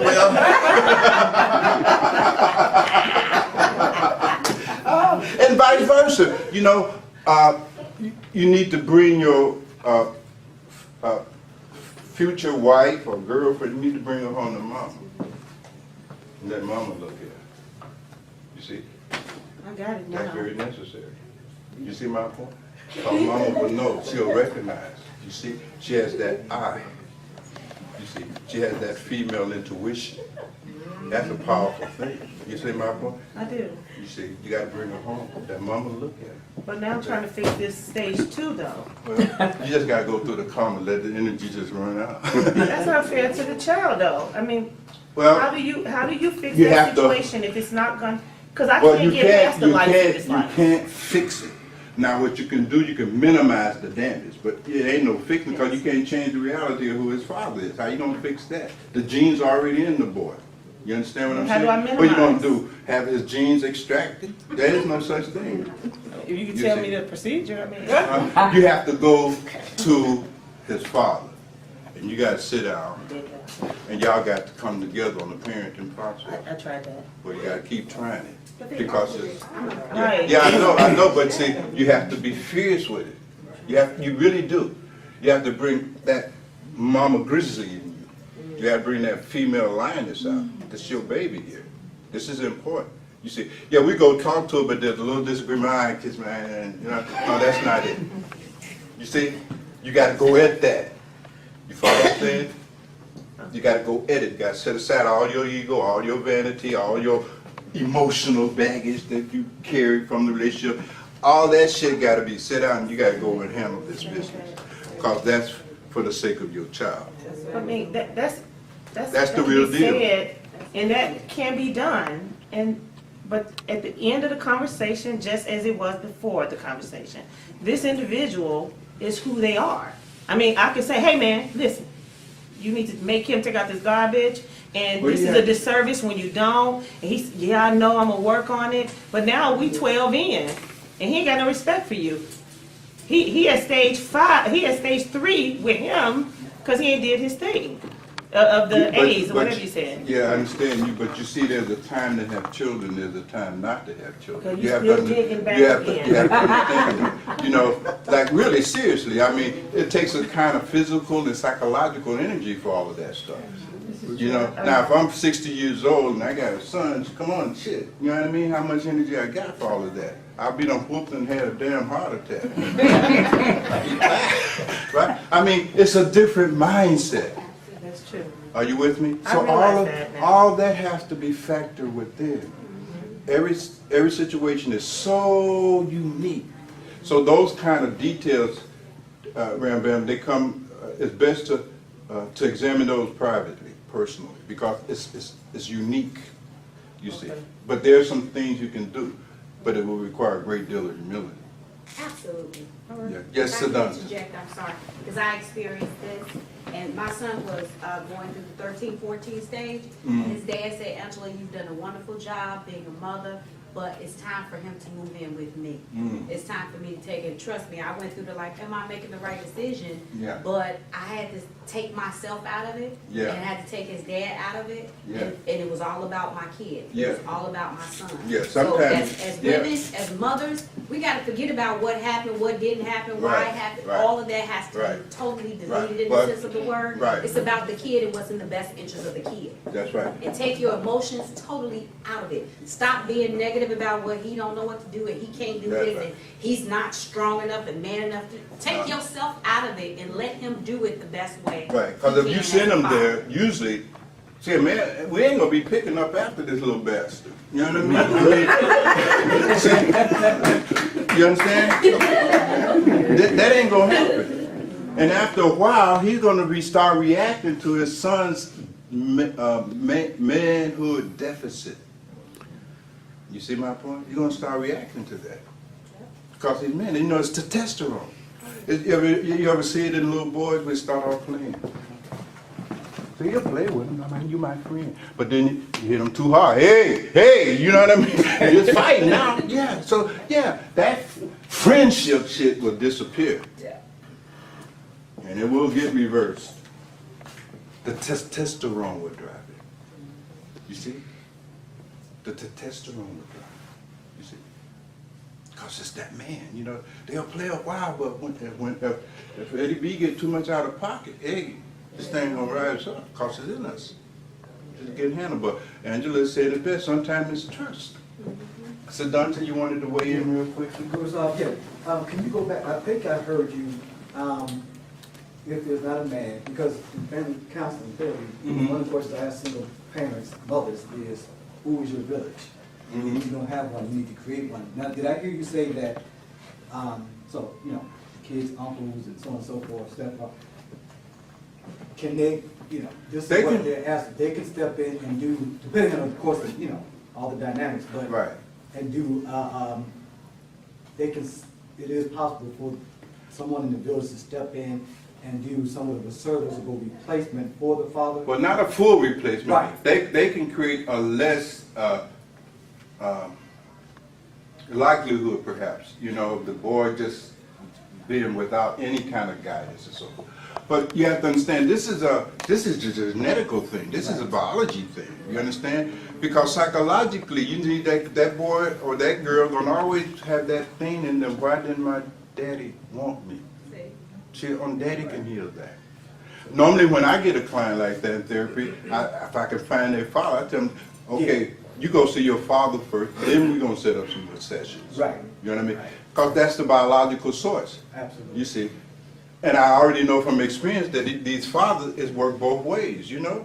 When that boy comes back in his life, even if he visit him in prison, that man's heart breaks here. You see, that's the story of the prodigal son. He's out there, he's carrying on, but, you know, the father loved them all along, you see? And when that prodigal son come home, he done squandered all the money, he's drunk, he done messed up his life. What did the father do? Fall down, kiss him, And you know, put a ring on his finger. You know, it's the biology, it's sacred. and that goes back to what she was saying about, you know, how do you do this? But very often the obstacle is the mother. Very often. I don't even think it's possible because Very you often. do try to bring them together. Right. So well, we can't be in the same room. Well, just bring them Yeah. there, get them there. Yeah. And let me get them there, and let's go from there. But if the Yeah. mother is so unwilling to even be in the man's Yeah, that's why I said humility, Then- anger, Right. all that, because she angry, I understand that. Absolutely. She's angry at this bastard, you know what I mean? Because she thought he loved her. You understand? But, you know, you were wrong about that, right? It just doesn't always turn out the way, you know. No. I'm gonna have a workshop, don't worry. All right, now, let's, I don't know how we even got here, huh? But it's a good place. And I'm not gonna tarry much longer here. But I wanted to have a little bit more conversation now about what happens now for that child and what happened to us too. Because see, this is about you too. Because you've been parented, you see? So it had happened to you. All of these things that we're profiling in our children who are victims of these dysfunctional styles of parenting. Well, you might have been a victim of a dysfunctional style of parenting, and you got to get into that. Are you with me? Otherwise, it will just duplicate itself and become intergenerational. Are you with me? It's a difficult thing, but you see, we have to keep it real here, right? You see? Highly unlikely you're going to be a better parent than the way you were parented, just unconsciously. It ain't just going to happen, voila. Effort, some work got to go into it. Are you with me? Some purifications, some real sadhana has to be done here. So, best way to assess it is to look at the task of life. Because one of the theories, one of the hypotheses we made at the beginning was that the function of our parenting our children is so that they'll be able to negotiate the tasks of life, right? And if we don't know how to negotiate the tasks of life, then how are we going to parent our children? You follow what I'm saying? It's the same old argument. If you're not perfect, how are you going to make your kids perfect? That ain't going to happen. That's the delusional aspect of the overcritical style of parenting. You see? It ain't gonna work. It can't happen. You're not perfect. You're never gonna be able to parent no child perfectly. How you gonna do that? You see the contradiction? In the same way, if you can't deal with the task of life, how are you gonna prepare your children to deal with the task of life? So it comes back to us. The buck stops here. True? All right, then let's look at this. Then. We said the first task of life, love. Okay, check yourself out. How you doing in that? Can you love? Can you be loving? I mean, it's interesting. One of the past songs we were exploring one of the great sayings that comes to us from Christianity, you see, where Jesus is instructing those disciples that came to him about a new kind of principle to govern their life as it relates to how they interact with other human beings. You see? And of course, up until his coming, they were following, the Jews were following the old Bible, you know, the Torah, you know, and all of that. And in there, there was no golden rule as such. It was that eye for an eye, tooth for a tooth. You know what I mean? That was the principle, you know? But Jesus said, I say unto you, love ye the other, not merely for the sake of the other, but for the sake of not losing your capacity to love. You see? And let that be the principle that governs your relationship with other human beings. You see? So when we talk about love, I'm talking about love in that sense. that divine kind of loving. You know what I mean? Not conventional love. Because conventional love is not even love. It's attachment. It's business. You do this, I do that. That's a business. Okay, it's fine. But don't confuse that shit. You follow what I'm saying? With the real deal here, right? And the motive behind loving is always to do love toward others for the sake of not losing your capacity to love. Are you with me? Now, biology tells us that we are a bonding species, right? We bond. Okay. Well, you can come together, but that don't mean you're going to stay together. There's got to be a bonding process. Are you with me? That bonds you is this thing called love. But that bonding can occur if you can't really be love toward the other. You see? Not just for their sake, but for your own sake, so that you never lose this capacity to love. You see? All that baggage we're talking about that you're dragging around, all that baggage is just a sign that you have lost your capacity to love. You can't love in the next relationship. You lost your capacity. You got too much shit you drag. Are you with me? You will love it without understanding. So that's a test of life. Okay, let's see. And now this part you don't have to volunteer your answer because this is more introspective. But you got to answer it and not bullshit yourself. You follow what I'm saying? Love. See, you want to be loved, but you won't let nobody love you. What's up with that? What's up with that? I mean, really, seriously, think about that. You want to be loved, but you won't let nobody love you. What's the fear? You're afraid to be loved. So that's one of the biggest problems. You haven't found anybody that you love or love you. You're looking for somebody to love, and you're looking for somebody to love you. That completes the circle. But you're afraid. It's very deep. It's very deep. And you see, there's some kind of thing you can only get from another human being. Make a note. You can't get that shit from your cars, from your bank account, from your degrees, from your career. You can't get that shit there. Only in another human being. If you're looking for something divine, you're only going to find it in another human being. You're not even going to find God outside. It's in us as human beings. It's in you. I won't find God. There's some God in you. You see? That's where I find it. You're not going to find it in the Upanishads and the Gita. You're not going to find it in no ism, care what the ism is. You're not going to find it there. It doesn't exist there. What you're looking for exists in another human being. And what other human beings are looking for exists in you. You understand it?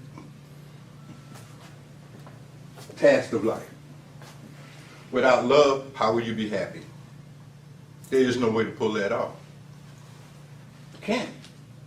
Love is what enables you to have contentment. People who don't have love, those are the most discontented people there are. They don't have no love. They're not loving or being loved. That's not living. That's survival, yes, but that's not living. And you got to look at that shit. For real. It's not always pleasant. Are you with me? I grant you that, but you got to look at it. You see? How come you ain't loving nobody? What's up with that? You see? Like you say, but when I found nobody to love. Bullshit, 7 billion people here. Come on. You can't find one person to love with 7 billion people here on this planet? What kind of shit is this you talking? Are you with me? True? True? True. In fact, in ancient times, that was a criteria for initiation. If you don't love, even if it's just a parakeet, but if you don't love, you don't get no initiation. It don't work like that. First, you must demonstrate that you have enough capacity to love to travel a spiritual path. Because if you don't have no capacity to love, how you going to travel a spiritual path? How you going to become enlightened and all that shit? That ain't going to happen. It can't happen. Are you feeling me? We'll talk all night about this. The next one, of course, is livelihood, right? Livelihood. Because people ain't going to take care of you. Gotta find the right livelihood, as the Buddha would call it, right livelihood. Right livelihood. You see, no harming of others and so forth and so on. Right livelihood. You see, a livelihood, strangely enough, that you love. Love is the foundation of it all, I'm telling you. You see, it's the foundation. So that you love. See, the work that you do that you love, you do it well. Very well, because you love it. It will be very conscious work, mindful work. You see? You will get satisfaction from it. How many of us got jobs? You hate going to the damn job. Probably you got the wrong livelihood going here. Are you with me? Yes, beloved. Many years ago, there was a book I read called Do What You Love and Money Will Follow. Yeah. I don't know the Yeah. author's name, but you probably could. Variety, you know. Like bingo or something. Yeah, Yeah, but, yeah. Yeah, yeah. And because you will become very good at it. Because you will not tire. Your energy will be in it. Are you with me? You love it. You love it. You love it. You see. And you will do better than most others because they're doing stuff that they don't love. They won't do it as well. Therefore, the rest will follow. Right? But you got to find a livelihood that you love. You see. Very important. Very important. A lot of our dukkha, suffering, sorrow, and so forth, lack of fulfillment is coming because it's not something we love. You see, and when we say we love it, it means that we ain't even doing it necessarily for the money. We're not even doing it for the recognition. Shit, it ain't about getting recognized and winning awards. No, that's not it. You see, some scientist right now is in a garage somewhere. People don't even know about it. You see my point? Some artist is painting a masterpiece and putting it in the closet somewhere. He ain't trying to say, y'all come see my masterpiece shit. You know what I mean? Look at me. You see, a lot of times we try to get good at what we do because we want recognition. We want praise. We're doing it for status. You know what I mean? Look at me, I'm a doctor. You know what I mean? Admire me, kiss me, worship me, blah, blah, blah, blah. No. There's some doctor somewhere in Africa somewhere, blood all over his hand. You know what I mean? Ain't about you and your recognition and your status. This is love. Unconditional. Just like with your son and daughter, unconditional. Unconditional means you'll do this and it ain't no, based on no reward for you. You just love it. You know? You're Florence Nightingale. You follow what I'm saying? It's pretty. It's pretty. It's very pretty. Very pretty. Number 3, these are the tasks. So remember, how we were parented has created whatever ability we have ourselves to deal with this. Are you with me? See, we don't want to get over idealistic here. That's another negative style of parenting, over idealistic, where you're just working off some idealism and shit like that. This is realism. You see? Not idealism. Realism. Cooperation. We gotta have some kind of qualities and characteristics by which people will be willing to help us, because don't nobody make it by yourself here. That's a great myth. All right? Gotta have something. And then some of the African schools, in Yoruba they call it Iwapele. Iwapele, character. That was the coin in ancient times. It's about character, developing character, you know, the virtues, the character. Because a man and woman of character automatically will attract other people's help. Don't even have to ask for it. Profound, isn't it? Because you're going to need other people's help. Nobody makes it by themselves. That don't happen. Great myth. Never happens. You see? Gotta cooperate, you see? You got to be lovable. And again, I mean, why are you so mystified? Why nobody loves you? You're not lovable. Simple. You're not lovable. You see? You have no ability. You see? You don't have that character. You don't have that quality. You're angry all the time. You're cynical all the time. You're bitter all the time. You're moaning all the time. You're complaining all the time. You're full of self-pity. Poor me. Nobody want to hear that shit. You know what I mean? True? He did me wrong. She did me wrong. Who was interested in that? Nobody. You follow what I'm saying? You're not lovable. You don't have this stuff. Authenticity, the real deal, integrity, word. You follow what I'm saying? And of course, fourth task of life is to deal with the reality of loss. Now these are psychological terms, but we really mean impermanence, right? And we've got impermanence, the impermanent nature of all of this. Nothing here is permanent. Everything is changing. Constantly. It's in flux. Right? You got to deal with that. You see? The reality of loss. Yes, you're going to lose friends, you're going to lose money, you're going to lose this, you're going to lose that. Of course you're going to lose. Now, if you don't have that kind of wisdom that enables you to handle the reality of loss, you're going to be in trouble here. You see? You're going to have a lot of grieving and grief, all kinds of shit, because you're going to lose shit here. You see? You're going to lose your body. Is that right? Yes. And every other body that you're attached to. You're going to lose your friend, your mama, your daddy, your sister, your brother. So you're going to have some loss in life. You're going to have to deal with that. Well, you're going to fall apart. We see that all the time, don't we, Yeah. in therapy, right? They lose a job, and he's out here, go get a gun and killing 22 innocent people because he done lost his damn job. What's up with that? A job. It's just a job. And you so messed up. You see, you commit suicide because you done lost a job. What kind of shit is that? You lost your wallet. I lost my wallet, but let me kill myself. What is this? You understand? Spiritually weak. See, here's where that, well, spirituality is required every step of the way, but here you really see the necessity for that. Otherwise, you can't handle reality. You're still operating out of the concept of life of a child somewhere, where you think ain't nothing supposed to end. Nobody's supposed to die. Nobody's supposed to get sick. You follow what I'm saying? This is childish. This is childish. Something in you didn't grow up. You didn't get handled. You see? Are you with me? Yes.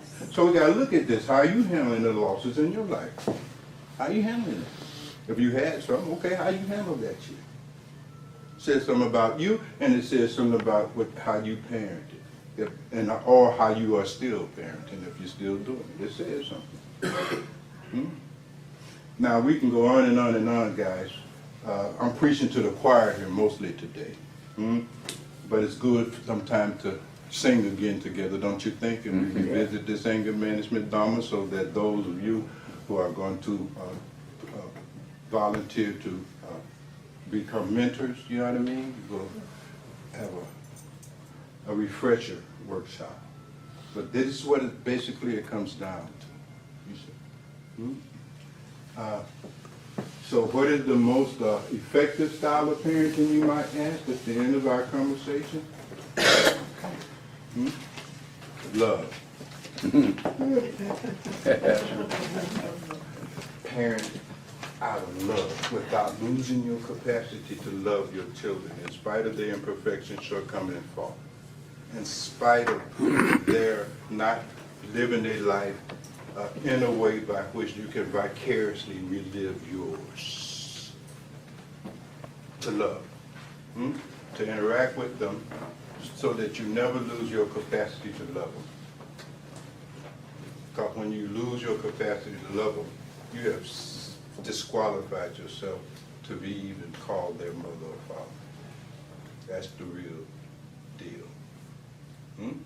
That's the real deal. Right? And parent them in such a way that they never lose their capacity to love either. That's interesting, isn't it? So you can't teach them hate, can you? So you teach them to hate, you teaching them something that will destroy their capacity to love. True? You teach them to hate white people. To hate men, hate women, you know? To hate their own siblings. Is that what you're up to?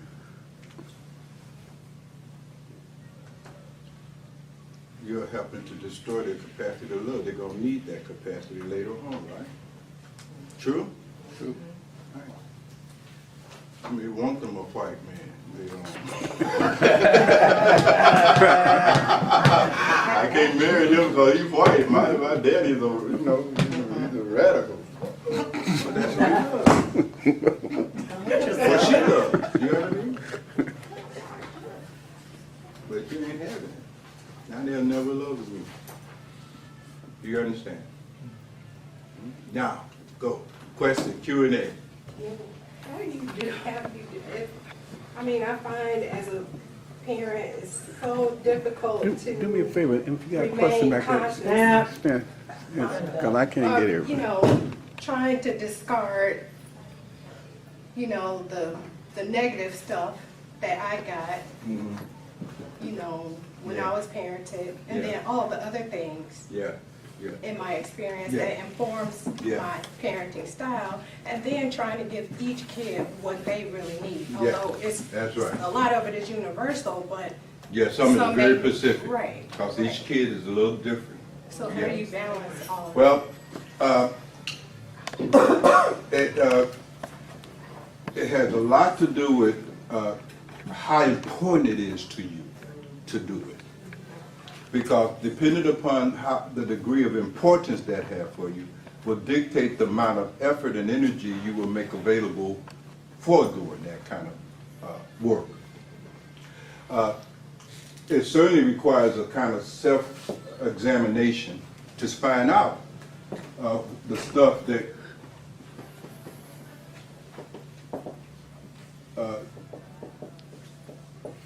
shadow stuff, to acknowledge what got wrong.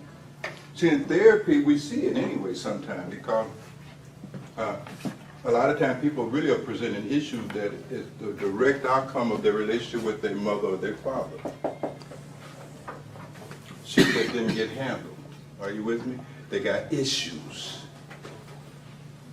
Issues they had long before they married you. Are you with me?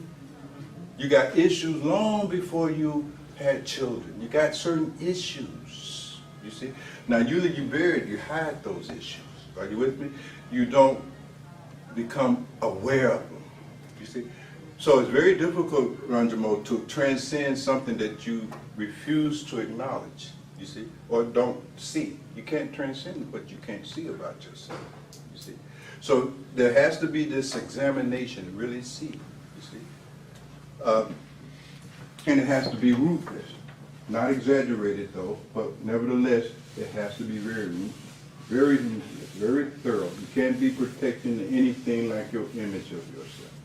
And you have to see. Now, let's say that you were raised in such a way you don't show affection. I'm just saying maybe that might be the case. You're not affectionate. You see my point? Because maybe that's not a part of how you was raised, right? So sometimes when a kid need a hug, you give them a word.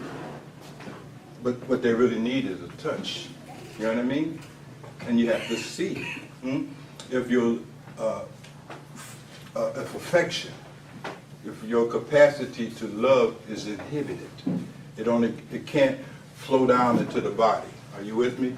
Because the ideal is that what's in the mind, what's in the heart should get reflected, manifest even at the level of behavior, you know. But let's say if this blocks, you understand? Or if this, even if this is blocked. See, if there's what we call, there's no throughput. That's the term that we'll use in engineering, throughput. You see? You might want to hug, but you can't hug. You follow what I'm saying? But you want to hug. You see? There's no throughput. You know what I mean? So you have to see that. You see? And then you have to overcome that. It's difficult, yes, but if you don't see it, how will you overcome it? Are you with me? Or it may be, sometime maybe you do have to see it, you know? In Buddhism, we talk about right speech. And of course, you know, right livelihood, but I'm going right to right action.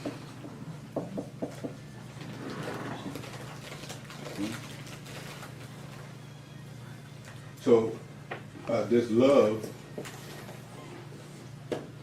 you see, needs to be able to be expressed, you see, straight through. And that may be the work you have to do on yourself, especially with little children, even your mudras, your hands. You know, when you take a child and you put your hand all in their face, you know what I mean? That goes in deep. There's some neurology to that. You know what I mean? Already you done shamed them. You know what I mean? Or you grab them in the collar. You know what I mean? You gangster them. Already you saying someone, you slap them. You see? Already you're discounting their value and worth. So there's mudras. So there's a physiology of it as well. Are you with me?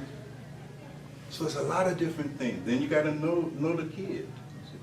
But you absolutely have to do a lot of work here. We all do, you see. But that's the part of the task of adulthood is to grow up. The task of adulthood is to go back over our own life and correct what has been gotten wrong, you see. It's our work, you see. It's part of the process. I wish I could tell you a more simplistic thing, but the truth is that, you know, that's the practice. You see? That's why they say that the path of love or the practice of love or the sadhana of love or loving somebody takes everything of a man or woman. That is not, that ain't child's play. That ain't beanbag. Are you know, it requires great intelligence, great fortitude, great strength. You see? It's the path of love. Extraordinary, very difficult. You see, it requires the ability to forego your own self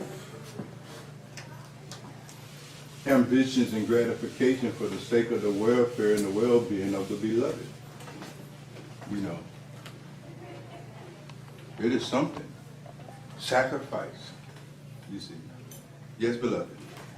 Doesn't forgiveness play a role in going back and going through things, seeing things that you encountered as a child that could have been different or whatever, that damaged you as an adult? Yeah. Doesn't that... Well, you got to forgive those who trespass against you. That's we started that conversation off. Yeah. But you got to, more than that, and you already finna answer this. Of all the people that you need to forgive, who do you need to forgive the most? Yourself. There you go. Yourself. You see? You got shit you angry at yourself about that you never forgave yourself for. Maybe it's for using that bad judgment to pick the man in the first place. That was your judgment. Everybody told you don't marry his ass. Everybody told you that, but did you listen? No. You follow your judgment, and now you got yourself into a mess. And you're angry at yourself. And all that you're doing, when you don't know how to manage your anger at yourself, you displace your anger to the other. It's called displacement. That's your style. You displace it. You push it away from it. But fundamentally, you're angry at yourself, so you must forgive yourself. You see? That's part of loving yourself. How can you say you love yourself if you haven't forgiven yourself? You got to forgive yourself. For real. You see? That's a very Yes. So that's a very delicate balance. Very You have to be willing to examine yourself honestly and Honestly. see, Stand up. see the stuff, Yeah, but then don't degrade, not demean degrade. yourself. That's right, you don't. That's very tricky because Very if you go one tricky. way or the other, man. That's right. If you go the other way, it'll produce self-contempt. Right. And that's not good either. But then again, you only become vulnerable to self-contempt if you were still suffering from these kind of childhood attitudes you develop about yourself when you were 7 years old somewhere. In those first stage of, we come to conclusion about life, about others than ourselves. But if you still think you Superman or Batman and you can leap over tall buildings at a single bound and you're 35, well, that's on you, you know. So self-contempt is a product of that kind of lack of maturity. But ordinarily, if you're mature enough, it won't get there, you know. And you can be honest enough to really understand that there really is some things that you are angry at yourself about. Those will come in the form of what you regret. Look at your regrets. What do you regret? Because where your regrets are is where your anger at self is. I regret marrying that bastard. Okay, you got some anger at yourself. I regret taking that job, and you got some anger at yourself. Your regrets, your remorse, even your shame, your guilt. And until you forgive yourself, your mind will be always filled with all of this stuff. It's not going to go that way. You follow me? So you have to forgive yourself. And on what basis? You're just a human being. You're not perfect. You don't have no perfect judgment. You follow what I'm saying? You made some mistakes in judgment. Yes, you did. Of course. Just human. We've got to wrap it up. You have to have self-respect. We hit the 2:30. We've got to wrap it up. See, if you don't have no self-respect, it's going to be hard to do that. You know, because self-respect is the felt sense of worth and value in spite of my imperfections, shortcomings, and faults, mistakes, etc. My worth and value as a human being is unconditional. It's a priori. It's always already the case. Are you with me? I exist, therefore I have value, etc., etc. Then that frees you up to make such an examination. Are you with me? Well, I just want to share. Stand up and Bilal and get that. You'll be the In the last. recent conversation you and I We've got to had, wrap it. you shared something with me personally that helped. It just took my understanding of myself and even everything I do professionally to a whole nother level in terms of if a person loses respect for themselves, you know, the consequences for that are very severe. And the kind of behaviors that it shows up in, you know, it's just, the loss of self-respect is really, really a very serious thing to have happen, catastrophic. It's catastrophic. Because there's almost, other than strong spiritual guide, there's almost no way of recovering from that. Yeah. Once it gets to a certain level. Yeah, Because because- it shames yourself in yeah. your own eyes, Yeah. it's too much. See, you'll have that anger at yourself, and anger makes you feel like destroying whatever you're angry at. Right. So this person will become self-destructive, self-sabotaging. They won't even know what's happening. They think it's the universe messing with them. No, you're angry at yourself, so you will punish yourself. You will stay single to punish yourself for the mistake you made. Or you just place it and take it everything out. That's like right. Ronnie, So it's always drugs, like that. Suicide, All of all it. of it. All of it. All right, then, it's time for us to give these folks Okay, their room. I'd like to make a small and quick announcement. First and foremost, thank you for coming out. If you are a visitor, you have a blue card in your book. Can you fill that out and you can give it to the lady with Angela? Raise your hand, Angela. Thank you. Second of all, due to the miscommunication of the event planner, please stop by the tables just to show your presence. They have food downstairs ready for you to like indulge in. Okay, they're gonna start Zumba, so if you want to stay for Zumba, they're gonna have Zumba in 3 minutes. So thank you for coming out. Okay. Put my card up. There is a tape.